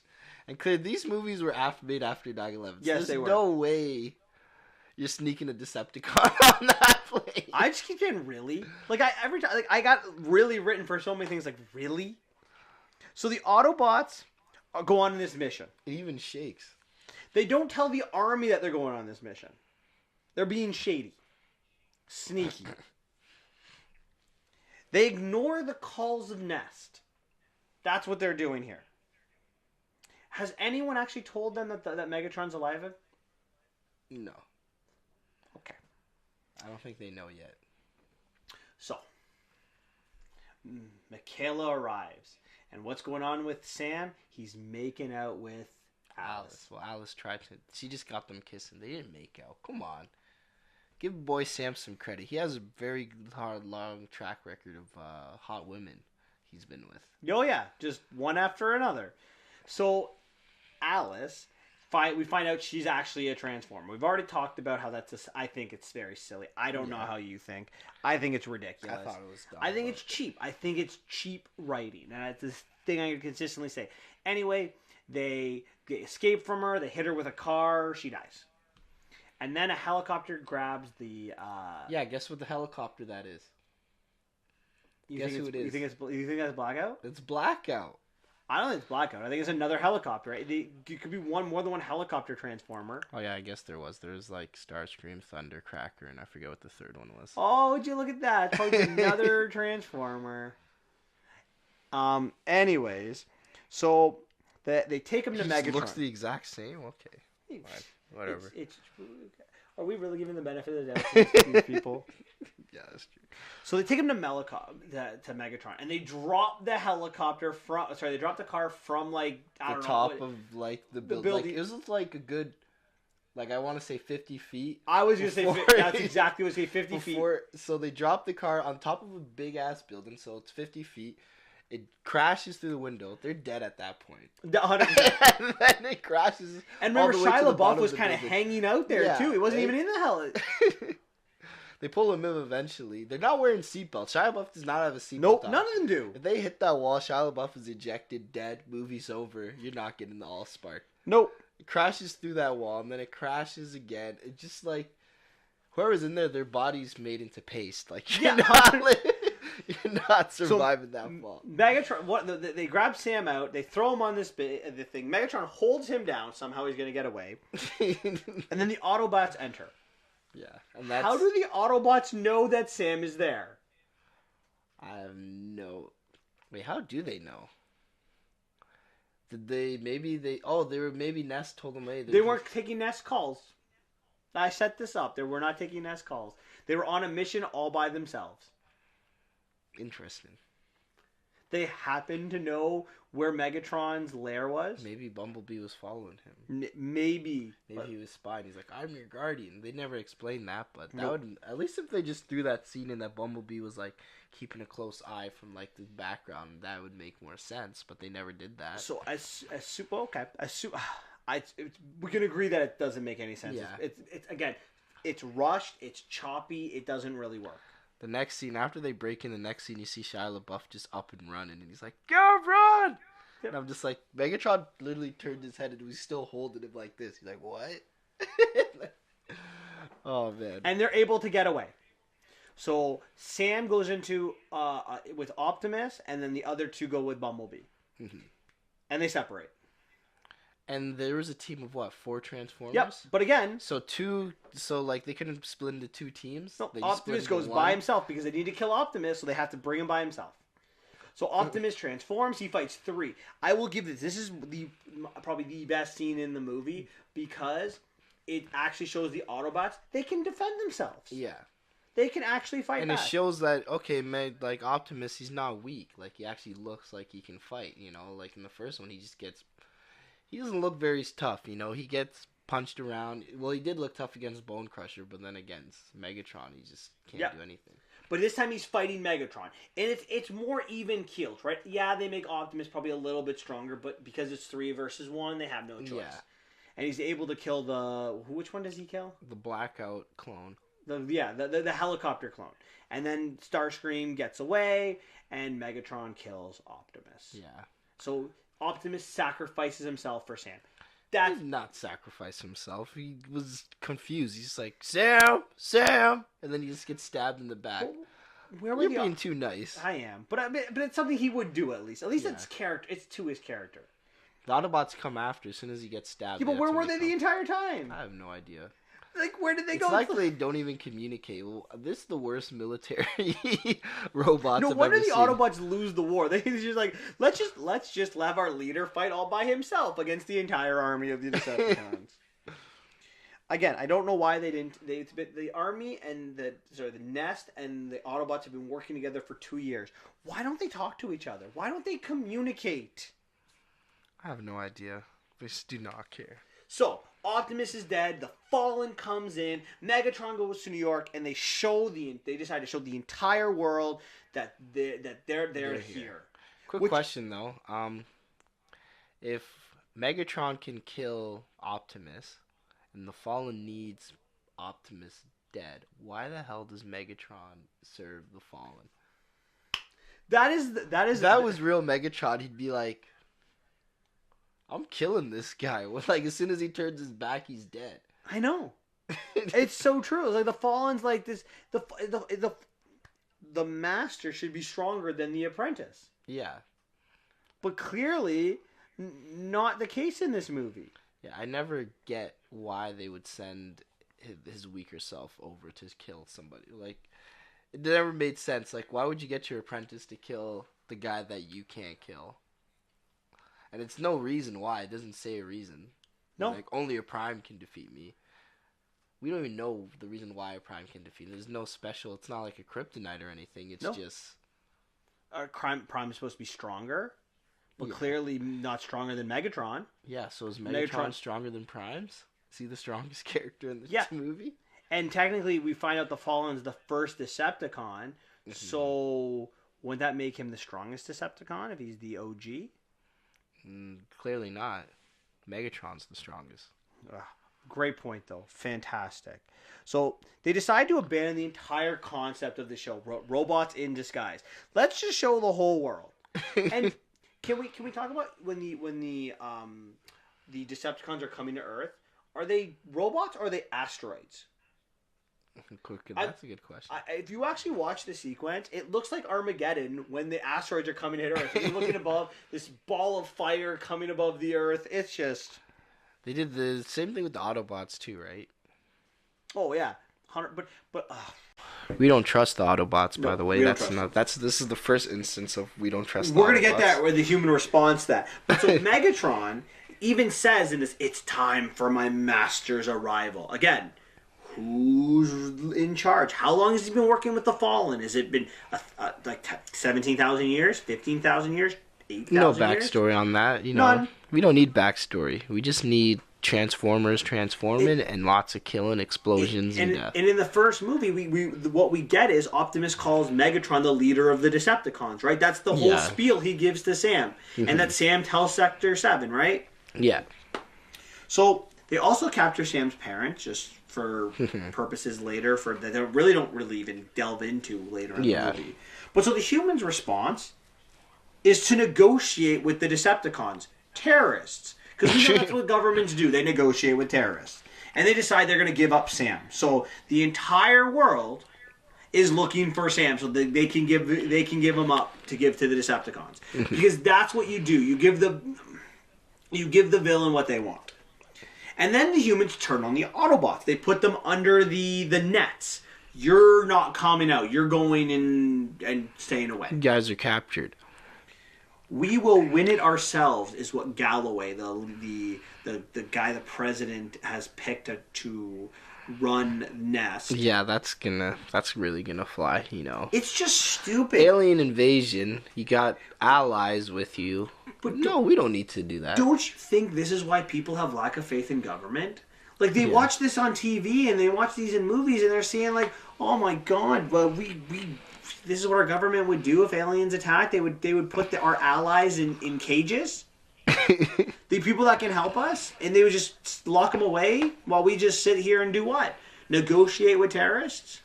This is the first instance of this. Yeah, we're gonna see it again. Humans, in the next movie. and the next one. Yeah, and the next one. So what does Shia? It's worse and worse each time. It gets worse and worse. It gets stupider and stupider.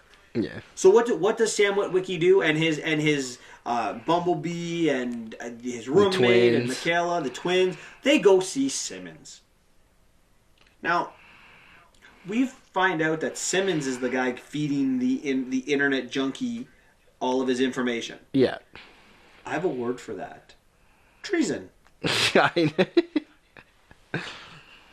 No? No, that's treason. So, he also took all of Sector 7's stuff. Also? Treason and stealing. Stealing, treason, take your pick. He's leaking stuff online. He's committing treason. Let's just throw that out there. He's in WikiLeaks. What's it called? The funny thing is, like, the Autobots could, like, these guys that are leaking, like, why did the government not, like, send the Autobots who can hack into anything in 10 seconds, like these Transformers, find where this guy is and, well, not kill him, but throw him into, like, prison? Because they needed Simmons to help move the plot along. They had ideas. They knew the beginning. They knew the ending. They knew the climax. They needed to fill in the gaps, and they don't care if the story doesn't matter. It's all style, no substance. All right. So they go into the old Decepticon in Washington, D.C., the Smithsonian. They meet the stealth bomber, and we find out that the Jetfire. We find out that the Fallen is the original Decepticon. Mm-hmm. And when he leaves, did you notice that they're in the mountains? They're actually like miles away, like it's not DC anymore. Yeah. Nitpicking, I know. I apologize. That's nitpicking. Anyways, so they transport everyone to Egypt with some thing called a space bridge, which comes into play later too. Yeah. Okay. So we find out there are 7 primes. They are the original Transformers. And then one of them turns into the Fallen. He turns their back on the primes. So because he wanted to turn on this machine. So their idea is in order to make Energon, they turn on this machine, it destroys the sun, and they've now got all of this energy. Yeah. So, I've got a couple questions. There are literally millions of stars. When they find out that there are humans on this planet, why does the Fallen care if they not build this machine on another planet? I don't know. He wanted on that one. But why? Because he's a 2-year-old. He Okay. wants what he wants. So also, what about the Allspark in all of this? Why couldn't the Allspark just create the energon they needed? Well, apparently, yeah, the Allspark. Hasn't been lost yet. Yeah. Because Who it's knows? 17,000 years ago. The Allspark made them. So, they don't know where it is, Who Okay. knows? There's always some artifact. What was the artifact in this one again? That little swirly thingy? Looks like a little blade. It's the something of leadership. Oh, okay. Oh, the leadership matrix? The matrix of leadership. That's what it Okay. is. So anyway, but the primes, they unite, all 6 of them, against the Fallen, and they don't kill him. Apparently, they just send him away. Yeah, they lock him up. They lock him up. And then they decide to sacrifice themselves and hide away the matrix of leadership. Why didn't they just destroy the machine? Because Optimus is going to destroy the machine later in the movie. Why How does can't Optimus become a prime if they sacrifice themselves? How do they get a descendant and become a prime? Again, great question. There's only 7 primes. And yet Optimus has descendants. There's Optimus, and then there's Sentinel. And there's probably a bunch of other ones in there as well. Yeah. How does one become a prime? I don't know. You just add prime in your last name, it looks like. You get I just don't understand it. Like, can you just be like, can Optimus be like, all right, I'm dying, Bumblebee, you can be the new prime, you're Bumblebee Prime? Is that what would Please, happen? God, no. Don't make Bumblebee the new prime. Well, we know we're going that way, right? Yeah. Okay. So, anyways, we go to the pyramids. And I want to just let everyone know there's a huge geography fail here. So they're going to a place in between on the Jordan-Egypt border. That is, and I've checked this out, a 6-hour drive. It's 400 kilometers away from the actual pyramids. They actually showed a map of where they're going to. It's all wrong. Poor geography planning. Oh, man. So they go to this tomb of the primes. And they find the key, it crumbles. They actually say in the battle scene that they're 5 clicks away from the Gulf. So that's how we know that it's not even just like, oh, they drove. No, geography fail, tons of percent. So the Constructicrons, they get together, call themselves Devastator, which happened to be the name of the tank. That died? Yep, that died. And they use the railgun to kill him. Okay, I got no issues with that. But let's talk about the battle. Oh, God. I'll give them positives. I'll start with a positive before I rip it apart. The Autobots actually do damage in this one. The Autobots do stuff. Like, unlike the first movie, the Autobots are, it's still about the humans, but the Autobots, other than just Bumblebee and Optimus, they maybe kill one. I mean, it's still a lot about humans. They have the human planes, the human tanks, the railgun, the human soldiers with their guns that apparently can kill these Transformers. Them, but couldn't kill them in the first scene. Okay, wonderful. But I found, I don't know how what you thought about it, but the scene how Sam has to run from one side to the Optimus, other side, just long and just a waste of life. Yeah, it was such a drag. Oh my goodness. I feel like I don't know if it's Michael Bay, he's just gotten bad, but his action sequences are not good. Well, it's just lots of explosions and focuses on I don't know.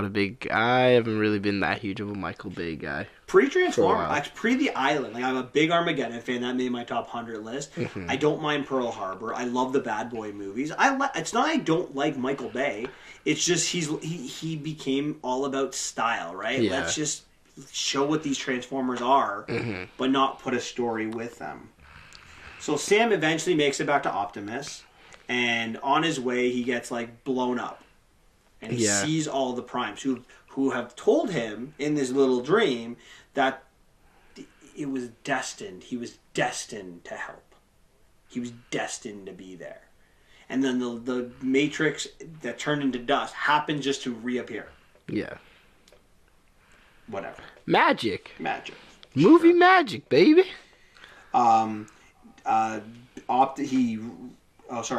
He wakes up and the first thing he says to Michaela, I love you. Because there it is, right? He That's what it's all died. about. The movie's That's the all story. about telling. It's over. Yep, there it is.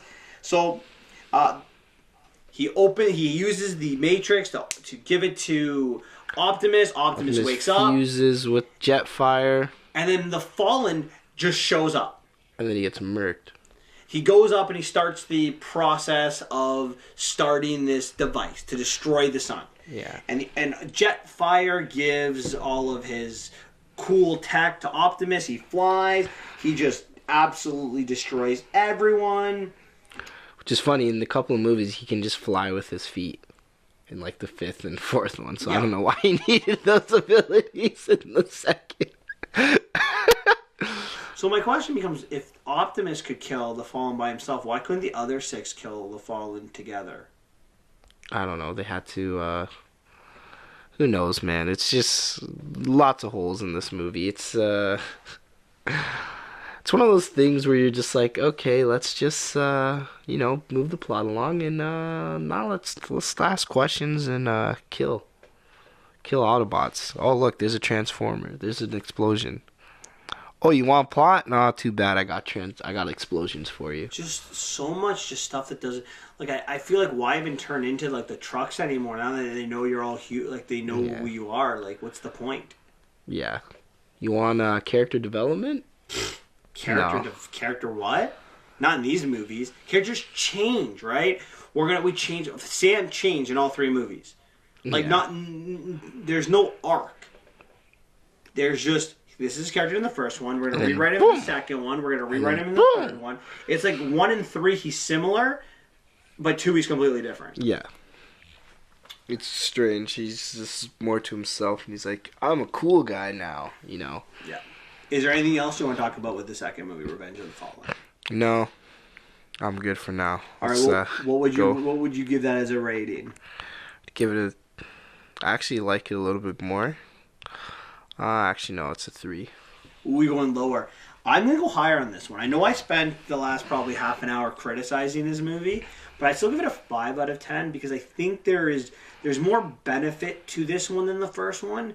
The one thing I did like is the Transformers fought each other. It's more realistic than the first one in terms of the world it created. Mm-hmm. Yeah. Whereas the humans, although they still do too much, they need the Autobots. In the first one, they didn't need the Autobots. Like the humans, you could have gotten rid of all the Autobots, and the humans would have been fine. Yeah. In this one, if Optimus doesn't get reawakened, the humans lose. Mm-hmm. So there is a need for them, and I think that gives it a more positive aspect to it. And if it wasn't for the first movie, I think it would be better if this stood alone. Like there wasn't a 1 and there wasn't a 3. I think we wouldn't be as critical with the plot. Yeah. With the whole questions about Megatron in the first movie, it would, and even the relationship between Mikaela and Sam, it wouldn't be as bad because we wouldn't have had you wouldn't have the previous. So movie. I think if I look at it on its own, I give it that up at 1 to 5 out of 10. Okay, fair enough. All right, that leaves us with our last movie of the day, Dark of the Moon, Transformers: Dark of the Moon, that came out in 2011. Woo! So we're gonna start with our prologue. Until war, it was peaceful in Cybertron. So here's my question. What about the Fallen? Wasn't the whole concept of the Fallen being like the first Decepticon or did the war start with the Fallen? It may have started with the Fallen. So it's a 17,000-year-old war? In movies, it's very long. How long is the war in Cybertron? I forget. It's like millions of years or something like that. I would love to know. Like, what started the war? Did this franchise ever tell us? Well, not in this one. I know why the war started in other ones. Not this one, though. How did it start in the comics or in the TV show? Megatron just wants to take over and conquer the entire world. He's just a conqueror. So Megatron's in charge? Yeah. Not the Fallen? No. Oh, good. Fallen, I don't even think he exists in any of the films. Okay. So the movie starts with an Autobot ship that could change the course of war escaping. Except for it vanishes. And we find out it landed on the moon in 1961. And that's why the real reason why they went to the moon. Yes. Humans go to the moon, right? So the question is, why are they surprised that they found aliens on the moon? That's a quick question. But you want to know why I asked that question? Yeah, I know. Why? Because Megatron was there 1,000 years ago. Well, in the 1930s at least, right? The Hoover Yeah. Dam, the S7, right? Sector 7 has to, and the president would know this, right? Kennedy would know this. Yeah. Who sent this space exploration? They would know when they came back and they told all of the presidents, be like, "This isn't new information. We have a transformer. He's actually in Hoover Dam. We know this." So, shouldn't they know about Megatron or MBE-1 as they call him back then? Shouldn't they know about the Allspark? So where is Sector 7 in all of this NASA exploration? Didn't Sector 7... Oh, I don't know. They were still there. They knew everything. Remember, they're ahead of the curve. You've got this. You've got probably like the FBI, then the CIA, then the president, and then Sector 7. Yeah. Who only the president kind of knew about. Mm-hmm. So how... Anyways. Continued the error over here. So now we're talking about... Let's go back to Sam. So Sam spent the first 2 movies with Michaela. The last movie developing that key 3-word phrase. He loves her. He loves her. And we find out really right away that the first scene is not of Sam, it's of Carly, Sam's new beau. Mm-hmm. Because Michaela is gone. She got fired. Wait a minute. This is the word. This is what I'm watching the movie, this would be what I would say. Seriously? And this is why I say seriously. He got a medal. Do you know what happened? You know when you don't get a medal 3 years after the fact. Yeah. You get a medal like 2 months after the fact. Mm-hmm. And we know that at that ceremony that Michaela already broke up with him. So what happened in 2 months that would break them up? I have no idea. The funniest thing is, after what they've been through, that's probably like you're in love for life. Yeah, like 2 apocalyptic events. Yeah, and you guys survived it together, and then all of a sudden it's just a throwaway. Yeah, we had to ditch the old girl you were with and got a new one. Like, and this movie's going to be about him saying "I love you" to her. It's the same plot as the last movie. Yeah, it's poor writing. Listen. I get it. You want to have you don't want Megan Fox in the movie for whatever reason. I don't know what's going on in her personal life. I don't know the reason you don't want her in. Just write her out of the movie. Have this movie. Have her somewhere else. Have her on vacation. Or maybe she died or something. Maybe make it even like that off screen. She died. Is sad. I personally think it's also weak writing. Yeah, assassinated by a transformer. I think it would have been better just to have her like visiting her dad out west when this was all going on, and then like having them have a phone conversation or something. No, I'm okay. I don't know. I just think that it's weak.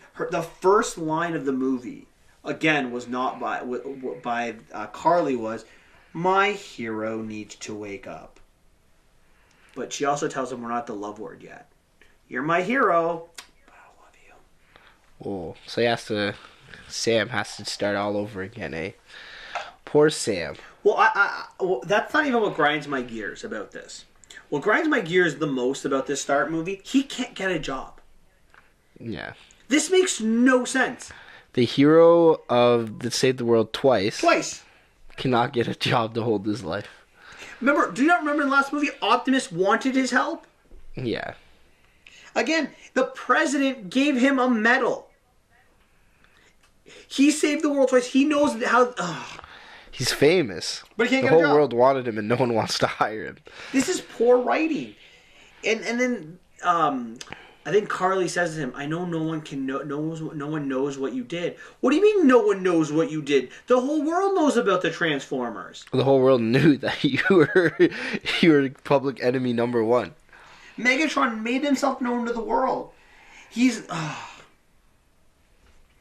also he's not worthy of getting a job, but the government said, "Oh, you can keep these 2 Transformers in your house." One of them was from the second movie. Yeah, Megan Fox is one. Sorry, Michaela is one too. Oh boy. Also, Bumblebee, who cried when Sam wouldn't let him come to college with them. He just leaves. And we know it's not Sam. Sam wants him back. So Yeah. first one wants Bumblebee. Third one wants Bumblebee. Second one, sorry Bumblebee, I'm good now. I don't need you anymore. So he just has no care for him, right? It's maybe he don't miss something until it's gone. Maybe he's going through that conflict. I think Maybe he's going through life, man. He was a teenager. It's puberty. Like lots of hormones are going through his mind. Maybe he doesn't know what's going on. Yeah, maybe. I think you're being very generous. All of the idea that we're getting to here is that Sam is abandoned. That's what the writers are trying to go with. Sam is all by himself. So we're back into Optimus, and we have now said with the Decepticons pretty much gone, that the Autobots are helping the humans from human problems, and they did a mission in Iran, and then the Ukraine. Right, they're at Chernobyl. Yeah. And at Chernobyl, which we get to one cool thing we get to see is Optimus now with his 18-wheeler with the extension to his truck. Yeah. We've been waiting 2 movies, but we finally get to see it. That was exciting. Is Shockwave in this one?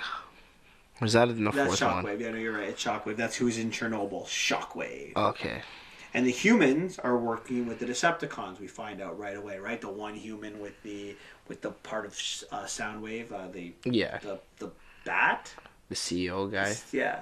No, with the Decepticon, it's like a bird kind of thing. Oh yeah, that one. I forget his name, but yeah, he's Soundwave.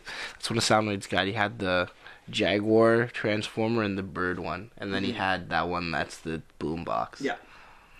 So I miss Soundwave. He was so cool. So humans are now working with Decepticons. We also see a piece from the ship, and Optimus is furious. And he realizes that humans are lying to him. And the humans' response to this, because when Frances McDormand's character, Mireen, comes, she's like, we didn't know. Like, it's so, like, how bad writing do you need to have? I'm just saying. Of course they knew. So now they're telling Optimus about the NASA missions. Here's all of the information. And he tells them that Sentinel Prime was creating a weapon to win the war. So Optimus is going to see this spaceship. He goes to see the spaceship. Why do they need a spaceship? They came to Earth with just themselves. Yeah, they freaking came as asteroids and smashed through it. Yeah. Whatever, though. They're in a spaceship. And then in the 5th one, Optimus flies to Cybertron, so... Oh my god, I totally forgot about that. I've only seen that one once, and I think I almost fell asleep through it. But whatever. So they go around without one, they go to the moon, they get Sentinel, they come back. Okay. Meanwhile, we meet Dylan, Patrick Dempsey's character. And we see that Sam is very jealous. We see a little love story. He's in love with her, there's no doubt, right? He wants her for the end of the world. Yeah. He's a car collector. He put in the good word to get Sam the job. We also meet Jeff Wang. Ken Jeong's, oh no. Who gives Sam all of the information before getting killed. So Sam goes to take this information to go see Lennox. Who, these guards are treating him horribly. Like, they don't know who he is. Yeah. He gets in, and, like, nothing happened at the door. Like, Bumblebee didn't come to try to fight him. It's just so awkward and poorly written. It's weird that he's at this level when he's after all he's done. But it's just, again, it's like let's forget the first 2 movies. Let's find little conflicts that we can have to keep the movie going, to try to keep people interested. Yeah. But it had, to me, it might keep you interested the first time you watch the movie, or if you're like, let's say you're 14 in 2011, you didn't see the first or the second one, and you're like, oh, okay. But like, it's like they had to find a role for Shia LaBeouf. So anyway, Mireen, for instance, McDormand's character, doesn't listen. She says, I can't trust national security to a teenager. Her words. Yeah. To the guy who saved the world twice. And she knows this. She has to know this. She knows this. Not know this. Of course, she knows everything. How stupid, how literally stupid do you have to be to have that philosophy? Especially the fact that the Transformers are linked to him and all the issues are usually revolving around him. Yeah. And let's not forget that he was attacked by Decepticons at work. Why are we ignoring that? And that's in the middle of DC. That's not in Timbuktu. That's in the middle of DC. The Decepticons are causing issues, and it's just, oh, whatever. We're just gonna we want you out of here. We don't want to deal with you. Yeah, that's a very good question. And don't forget that a lot of characters disappeared. Like Ramon Rodriguez's character Lee Spitz is gone. Everyone's gone. Galloway's gone. They have a new person to replace him. I guess he lost his job after the fiasco. Epps just disappeared. We don't know where Epps is. Yeah, Epps is just gone for now. So then we kind of meet Megatron. And now Megatron, Optimus kind of broke his skull a little bit, so he has little bugs that are trying to fix his skull in. They made him very weak, very timid. He calls himself the king of the elephants. Yeah. Soundwave tells him that the Autobots have taken the bait. Apparently they were supposed to bring Sentinel back. We don't know why. So, again, we do find out really quickly that Sentinel is actually working. Megatron's working for Sentinel. So here's my question about Megatron. You kind of made this point out already. Who is Megatron working for? In the first one, he's working for himself. In the second one, he's working for the Fallen. In the third one, he's working for Sentinel. At all the same time. The continuity makes no sense. Who's he working for? Yeah, and can I just take this time to say that this is the worst depiction of Megatron I've ever seen. Megatron's one of my most favorite villains ever. This guy won't work for anybody. That's why when he does technically work for someone, he's not Megatron anymore. He's Galvatron. So the fact that he's working for all these people, I don't know why they decided to go this route. Like, Megatron's a pretty great character, and he doesn't need to be working for someone. You know, that's someone more like Starscream or something like that, at least. Exactly. Why not have Megatron? The way these movies should have been written for 2 and 3, they should be Megatron's plans. The first one, it's not Megatron's plan. It's an old plan, right? Mm-hmm. Now that the Allspark's been destroyed, what is Megatron going to do? It shouldn't be about the Fallen. It should be about going back and having Transformers on Earth for thousands of years. That makes no sense. It doesn't work with the story that they were trying to create. Mm-hmm. And this number 3 made it even worse, and it's going to only get worse with the next 2 movies. Yeah. But this aspect is let Megatron be Megatron. And the failure to do that has thrown a lot of the hardcore Transformer fans to hate the movie. Yeah. That's one of the reasons, right? And the fact that all the Transformers really look the same, you can't really tell the difference between most of them.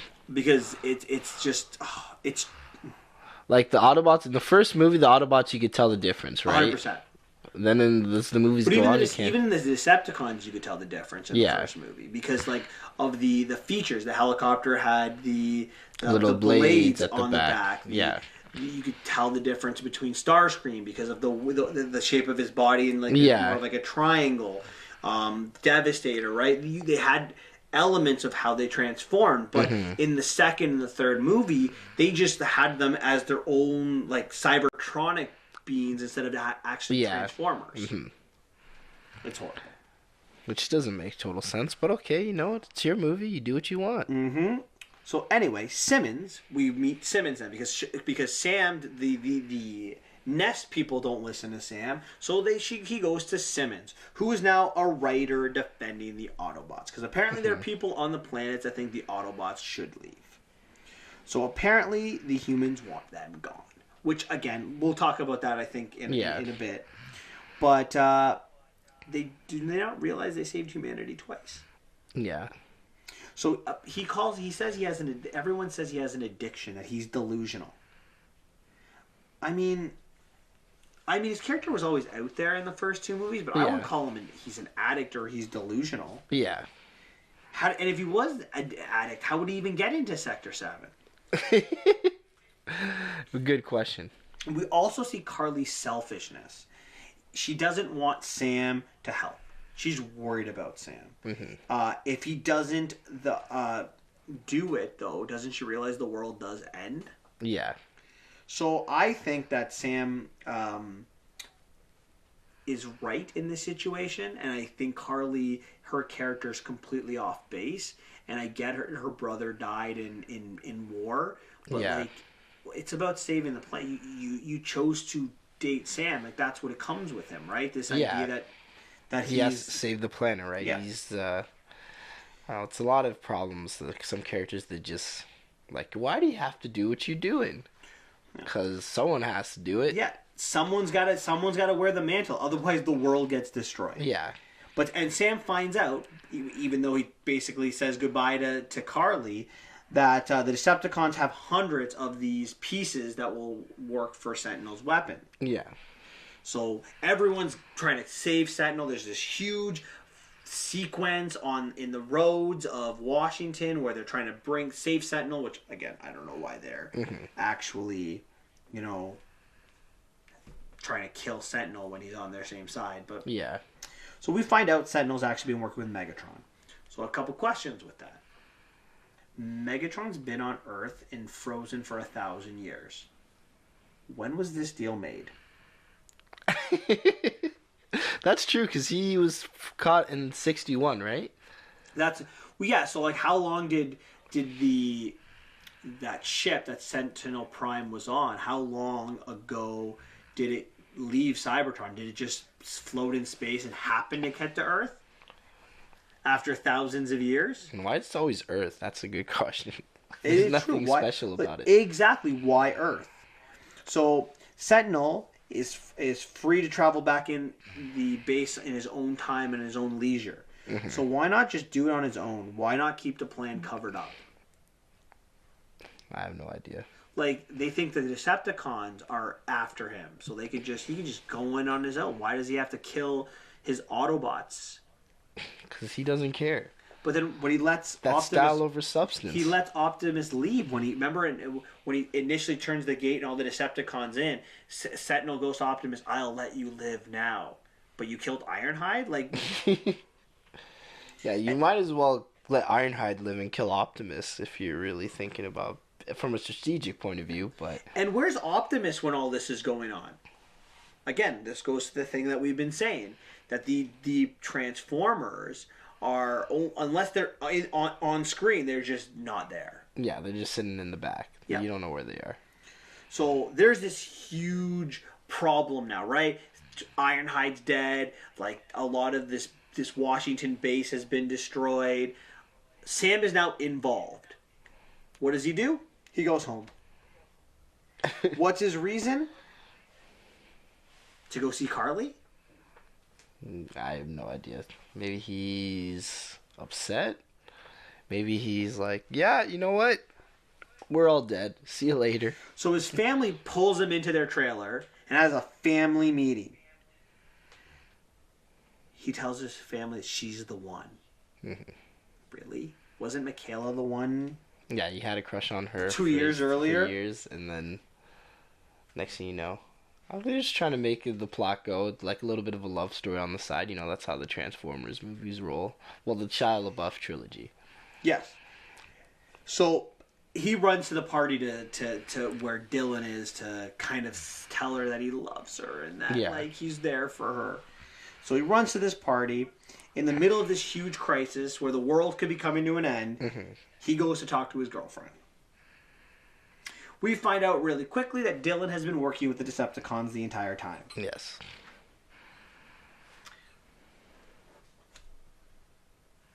We also find out that there were 2 Decepticons that came back from the moon. That's why they stopped sending people to the moon in 1972. Soundwave and the whatever bird thing was. The bird guy, yeah. So Birdman. Yeah. Wasn't this ship that Sentinel on an Autobot ship? Yes. So why were there 2 Decepticons on that ship? Well, remember he was defecting, so they were stowed away. Oh, they were stowed away. Okay. Fair enough. Maybe they found out. That's actually believable. I can actually accept that. Maybe they found out and then they got into a fight and that's why they crashed. Who knows? No, remember got shot on Cybertron. Oh. Right at the beginning of the movie, it got shot. And they just crashed all the way to freaking... Yeah, so everyone died on the ship except for the Sentinels and the Decepticons. Okay. So, they are going to make Sam a spy for the Autobots. Also, Soundwave, he was in number 2. Yeah. how did that work out? Like, if he's playing this long game with Sentinel, why is he helping the Fallen?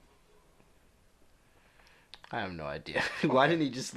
Why does he tell the Fallen to heal Sentinel or like restore him? Because he knows where he is. But they're gonna make Sam a spy, right? They put the watch on him. You have to find out Optimus's plans. Which I want to know, if they were planning on killing Optimus in the spaceship, why didn't Sentinel just kill him when he had the opportunity? Yeah. Like, if they were gonna kill him anyway, what does it matter?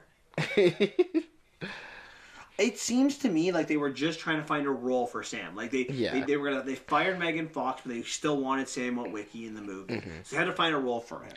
And they didn't know what to do with him. Yeah. Or like, so let's bring a new girl. Let's make him a spy. Let's make him need a job. Let's find a story arc for him. Now his job is to turn on Optimus. What's the good old Witwicky motto? No sacrifice, no victory. So doesn't he just go against his own model? Like, I understand that he wants his girlfriend to live. Yeah. But isn't the whole concept that, like, you got to sacrifice one person to save billions? Yeah. But he's in love. Oh, he's in love. That's true.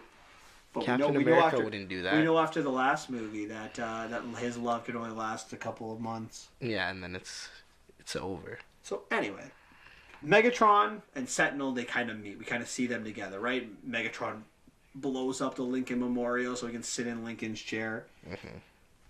And we find out that Sentinel Prime was supposed to meet Megatron on Earth 1,000 years ago.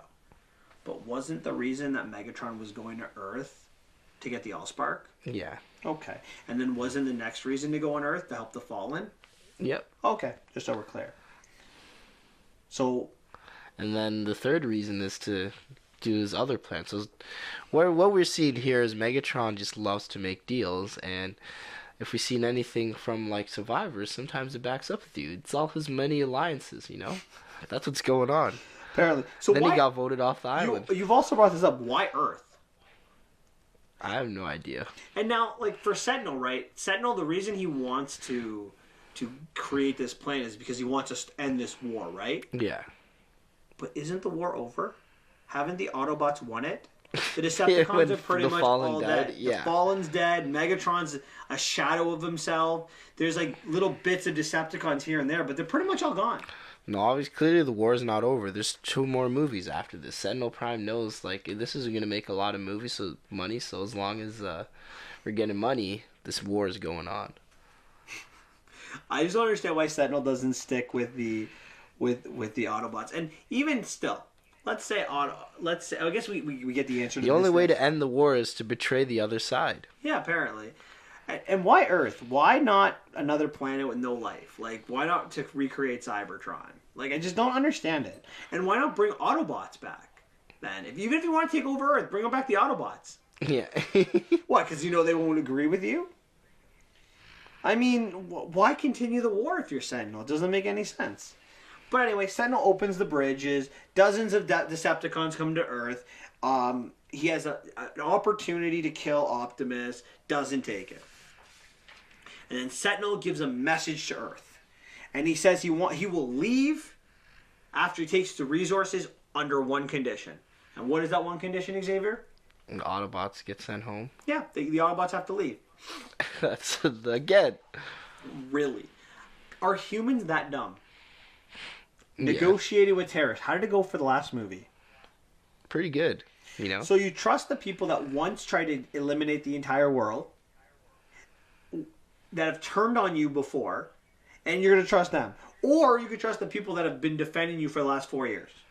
No. I think trusting people that, you know, have a track record betray you is the much better option. Yeah, no, absolutely. That's exactly what you do. Like, if you got the enemies, like, you just side with them. Why would we side with the good guys? There's no point. That's clearly wrong. Absolutely. You got to think backwards to go forward. So the government agrees to exile the Autobots. It makes no sense. At this moment, at that moment for me, the moment they decide to eliminate the Autobots or get rid of, like, send them away, the movie's over. I am now tapping out. I'm done with this movie. Sealed. The funny thing is, that every movie, like, except for the first one, the Autobots are seen as bad. for some reason, even though time and time again they're proven that they should probably stick with the Autobots. I'm not quite sure why. I don't get it. Humans, the Autobots are the humans' only hope. They're not seen as that, clearly. It's ridiculous. So, they go to this, I guess, Cape Canaveral, or wherever this place is, where they're going to send the Autobots away. Mm-hmm. Sam completes his mission. He's wearing this watch. Somehow they let him in with this watch. They don't check up. They don't ask where his girlfriend is. Nothing. They just... He acts weird. He's jumping over tables. But, no worries. You do you, Sam. So, we meet Epps. Epps has retired from the Air Force. Mm-hmm. So, why? Well, clearly we're going to find out, right? He's the reason why Sam gets back to Chicago, right? That they had to leave him here, a character we knew, to bring him back to Chicago. Yes. So we had to retire him. Again, you know what that is? Poor freaking writing. Simmons, military, Sam are the only smart people on the planet.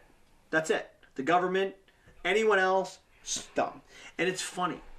It's when Simmons, in the first movie, Simmons is the idiot. Yeah. But he leaves the government, and guess what? He gets smarter. How does this work? What does this say about our society where we accept this from our government? And you know what the great thing about Optimus is? He knows it's his fault. He admits it. I trusted the wrong person. Yeah. I told humans they could trust Sentinel. I was wrong. Mm-hmm. So, and he's going to leave. He calls Sam his friend, but again, won't get him a job. Why? Well, would you get me a job? I'm your friend. Can I work at your job? Well, unfortunately, you have to have a teaching degree to work at my job, but if you did, I would 100% put a good word in for you. Oh, okay.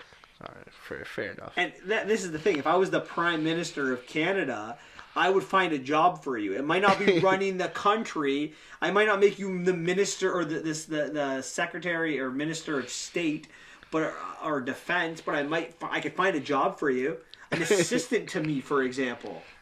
Fair enough. You got a marketing degree. I could find something in marketing for you. Jesus. Anyways, Starscream destroys the ship as the Autobots leave. The Autobots are dead, and now the Decepticons can have their attack. They destroy the city of Chicago. And we find out that the reason it's Earth is because the Decepticons need a slave labor to help build Cybertron. Can I ask you this question? Why do they need a slave labor to recreate Cybertron? Yeah, why, Mike? Have you seen their tech? Aren't they way ahead of us? In fact, all of our tech from the 20th century is based on the Allspark. Yeah. So all of our tech is their tech. Who knows? Maybe they could just build slave. Why not? Oh no, the Allspark's just. Did you not see all the little cool, little robots that they can make? Why don't they just build them? No, they want to. The Allspark's gone, so they can't build new Transformers. Clearly, so once they have die, the bridge. They can go. Can't they just bring the Allspark back with the bridge? No, the bridge is a teleportation device. Yeah, can't they teleport the Allspark? The Allspark's destroyed. But they go back in time, right? They got all those Decepticons from the past. Oh yeah. So can't they just bring the Allspark back? Wow, that's a big plot hole. Woo! It's not the only one. Yeah. Also, the first Cybertron didn't have any humans. Yet it worked out pretty good until the war. Well, yeah, they had technology. We don't have enough technology. That's why they can't build it for us. So Epps picks up a bunch of his ex-Nest guys on the way to Chicago. They get to Chicago. Where the hell's the army? They're scared. Where's the World Army? They're trying to bring drones in. Why not bring all of the tanks and planes and everything else the army has? The Navy. Hell, freaking nuke Chicago for all I care. They wish they were to do that in the Avengers. They were going to do that. But at least in that movie, the Avengers were helping. There was no one there in Chicago. And we know heat destroys them, extreme heat. Yeah. But no, let's kill the planet. I don't know who was smarter, the the people of Shield that were going to destroy New York, or the people in this movie who were just going to let the world be destroyed. They don't get what makes more sense.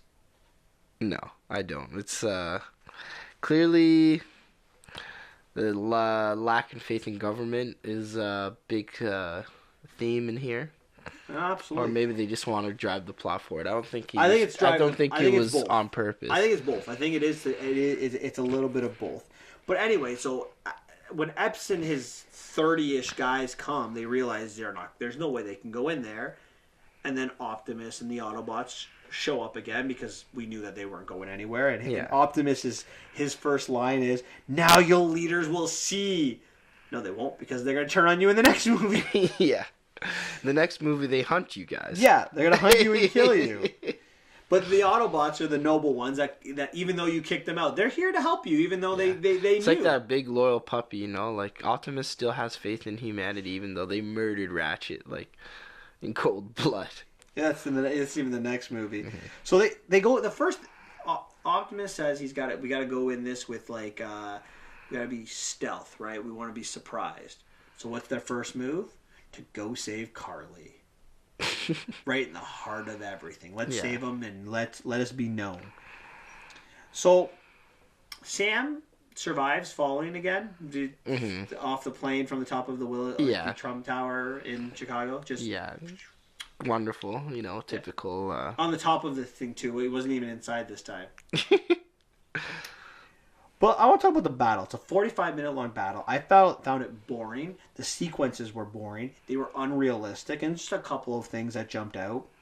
We talked about jumping out of the planes for soldiers. Jumping out of the plane with Shia LaBeouf or Sam. We also talked about all the soldiers that kind of with their suits, they jump out of the plane and they kind of are trying to get down. Only like 5 survive. I felt that was pointless. The building that's... It's like the Deadpool 2 scene. Oh my god. Yeah, pretty much. Except for a couple more people. More than 2 people survive. The building collapsing scene, where they're like walking through the building, like sliding on the outside of the building. Yeah, that was lame. I found it very lame. Even Starscream's death sequence I found lame. Like, Sam puts the glove on, shoots it at Starscream's eye. I can't see. I can't. And he throws him around for like 2 minutes. He's throwing him around. Yeah. Why wouldn't he has one eye. Why don't you throw him against the building and kill him? I don't know. Starscream's death was not justice. That was annoying. I'm like, really? Sam killed Starscream? Like, I know he has an embarrassing death, but like, he's better than that. So Bumblebee comes and helps save Sam and Lennox from falling. He catches them. And then they make a plan. And then, like, literally 30 seconds later, all the Autobots have been captured. Yeah. That part kills me. Is that the one where they have the old, like, military guy? That guy, the old guy gets executed. And then Bumblebee's about to get executed, but things fall from space, and Bumblebee then turns and kills everyone. Yeah. Why did they take prisoners? If they were going to execute him anyway, why didn't they just take prisoners? Decepticons, they pick and choose when they want to kill, right? That's the... And the little 2 small Autobots, they're the old Decepticons that take over the ship and destroy it? Mm-hmm. Really? And then the ending. So Optimus goes, he fights Sentinel, and Megatron's crawling into a little ball in the corner. Yeah. And Carly comes over to him, and he walks them, and he basically she goats him into turning on Sentinel. I thought you were supposed to be Megatron. You're letting Sentinel run the show. I don't let Sentinel run the show. I'm in charge. It doesn't look like it. It looks like you're Sentinel's bitch. Uh-oh. No. And he goes and helps Optimus defeat Sentinel. Yeah. And then he goes to Optimus. It's better when it's just me against you. What would you be without me? And then Optimus with one arm just destroys Megatron. Just kills him. And then one-arm Optimus. Yeah, one-arm Optimus just beats him. He couldn't even beat him with 2 arms, but now he has 1 arm and can beat him. Ripped him apart. And then kills Sentinel. Movie's over. What did I just watch?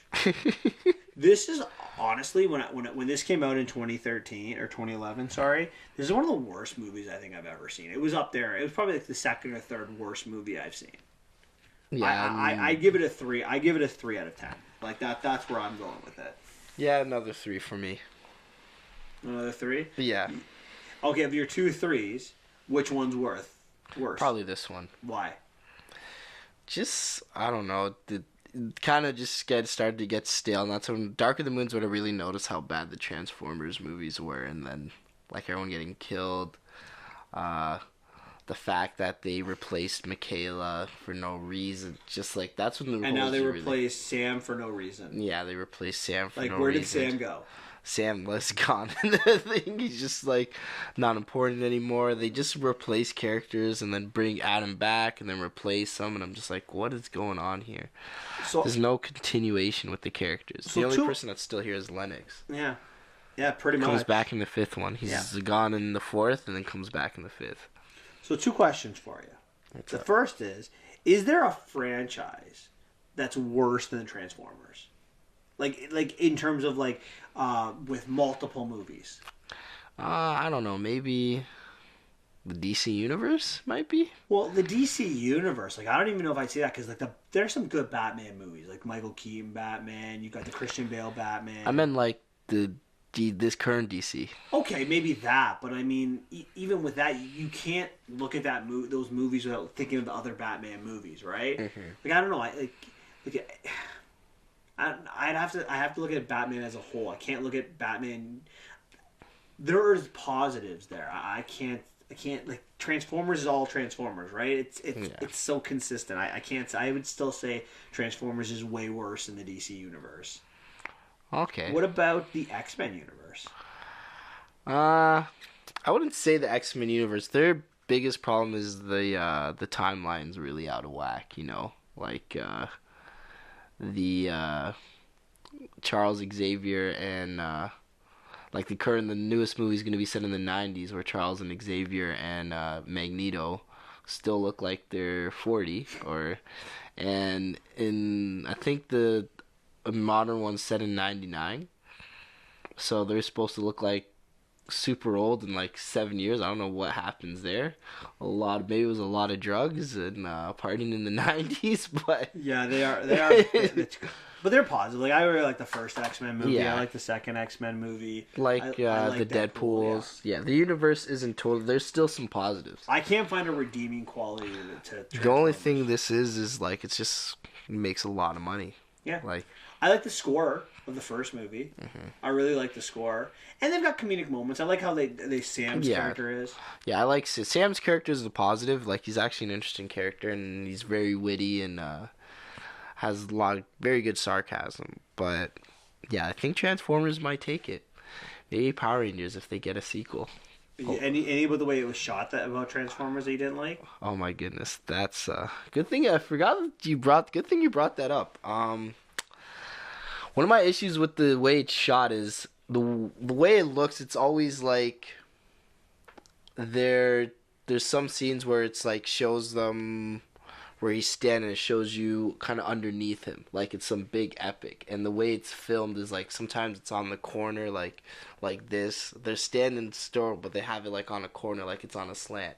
Then they have you built underneath, like over top. The lighting is weird. They're trying to make it like it's some big epic, but it kind of seems like it's shot like one big car commercial. There are just scenes where like I just think of like Rosie Huntington Whiteley, where she's just like standing there and like there's like just in the background everything's going. It's like stop, or like Megan Fox like screaming like dirty and Yeah. or Shia LaBeouf. I just don't see, like it's just I think it's horribly shot. Yeah, and on top of that, like there's the one scene where the professor, where Sam goes crazy. The professor, like when he's talking, it's shot where you see like you're kind of like underneath him, so like I don't know if you've seen those shots where like someone's taking a picture and you're like underneath and they're like on top like this, right? So it kind of makes you seem like, oh, this is way bigger than you. This is like this big sort of epic, big adventure. Try to like hype it up. So maybe it's the way it's hyped kind of like makes you feel that way because people makes you feel like less inadequate, maybe. I don't feel like Michael Bay and other franchises that he's done has done that. Like I feel like Yeah. the Bad Boys or again Armageddon. I don't feel they're shot that way. Yeah, only this one I see I'm this s- kind of shot. Like, if you ever rewatch it, I know you probably won't do it for a couple of years, but if you're rewatching it, just Tapped pay out. attention to, Tapped out. yeah, pay attention to how it's shot, like the way the angles are. It's very interesting. It's very weird from other movies. I'm like, no other movies really shot like the way that movie shot, and it kind of annoyed me, to be honest. It was a struggle to get through. Each of them are 2.5 hours. I would pass on them. I think it's the worst. I don't think there's redeeming qualities to the Transformer movies. And if we sat here and we watched 4 and 5 for you, Last Night and Age of Extinction, I think are the other two. Yeah. I think you would be like you would feel it very similar. Like they're rough. Very rough. One more question before we. Anything else you want to say before I finish my last question? Anything else about any of them, all of them, the two that we haven't talked about? No, we can save that for another time. So my last question is: Bumblebee is coming out in 2 weeks. What do you think the odds that it can be saved from the other Transformers that we've seen? Who knows? There's a different director, so that's a positive. If they're, I don't know if they're trying to reboot the series. If this is a reboot, then maybe it could save it, but I have doubts. If it's a reboot, it's too soon. First of all, and second of all, it's not gonna. Yeah, you can't just pretend other movies don't exist. It just doesn't work for me. Like you have to stick with the. I know the continuity is already destroyed, but you gotta try to stick to at least somewhat of it. And I have a feeling they're going to fail on many accounts on this. Prequels normally always fail when it comes to things like this. Yeah, especially when the way it's shot already is a little bit messed up. Wait. Like, he was a Camaro, 1970s like Camaro or 60s Camaro in the first movie, and now in the 80s he's a Beetle. So I don't know how they're gonna get away with that one. Well, I'll be watching it, and I imagine you're gonna be coming with me to see Yeah. it. So we'll tell you all about it in a couple of weeks. All right, perfect. That's it on our Transformers. That's it from the vault. Thanks for watching our third episode. Hopefully you enjoyed it, and I know we did a lot of ripping on Transformers, but it was worth it was very enjoyable for me, I should say. Yeah, I'm not gonna lie, I love ripping on crappy movies. And these are some of these are the best crappy movies I can think of. Yeah. Oh no, there's some I can go on. There are other ones, but I like consistently the Transformer movies. Oh, okay. I've been dying to rip on these Transformer movies for a long time. I'm glad I got my opportunity. That's the only thing that's consistent about the Transformers movie. It's gonna be crap. So next week we're looking at a couple movies that come out. I hopefully we'll get to them all on the podcast. Mortal Engines will probably be guaranteed. The Mule with Clint Eastwood, and hopefully coming out this week to Hamiltonian theaters, Mary Queen of Scots is probably what I'm most looking forward to. Anything you're looking forward to? Probably Mary, and Mule. Mortal Engines is a no thank you for me. You're not gonna watch it? I'm gonna watch it, but it's gonna be stupid. Oh come! See, I don't watch previews, so I'm not sure. I got hope. It's Peter Jackson. Yeah. Well, wait till you see the concept. All right, guys. On that note, thanks for following, and if you guys would like to, please don't forget to like and subscribe the video. Comment on how you feel about the Transformers. If you love the movies, let us know why we're wrong. Yeah, and you can feel free to criticize our opinions and how we're nitpicking on certain things. I'll be the first to tell you, I nitpicked on a lot of those issues. Don't forget to follow Michael at Michael Fooch. I'm Mr. Xavier Barnett. And don't forget to follow at Rant on Reels as well on Instagram, so you can see all the little updates and what we're posting and what we're up to. And what we're planning on showing you next week. Of course. Hopefully Xavier will be back again next week. I've said this twice already, but there's no one I'd rather have sitting to my left. Perfect. And everyone just say thank you to David for being the producer that he is, working so hard for us. Really appreciate all the hard work you did for us, David. Yes, especially listening to us rant for 2 hours on Transformers. I don't envy him on that for sure. 100%. Anyways, thank you guys very much and have yourselves a wonderful week. Peace out.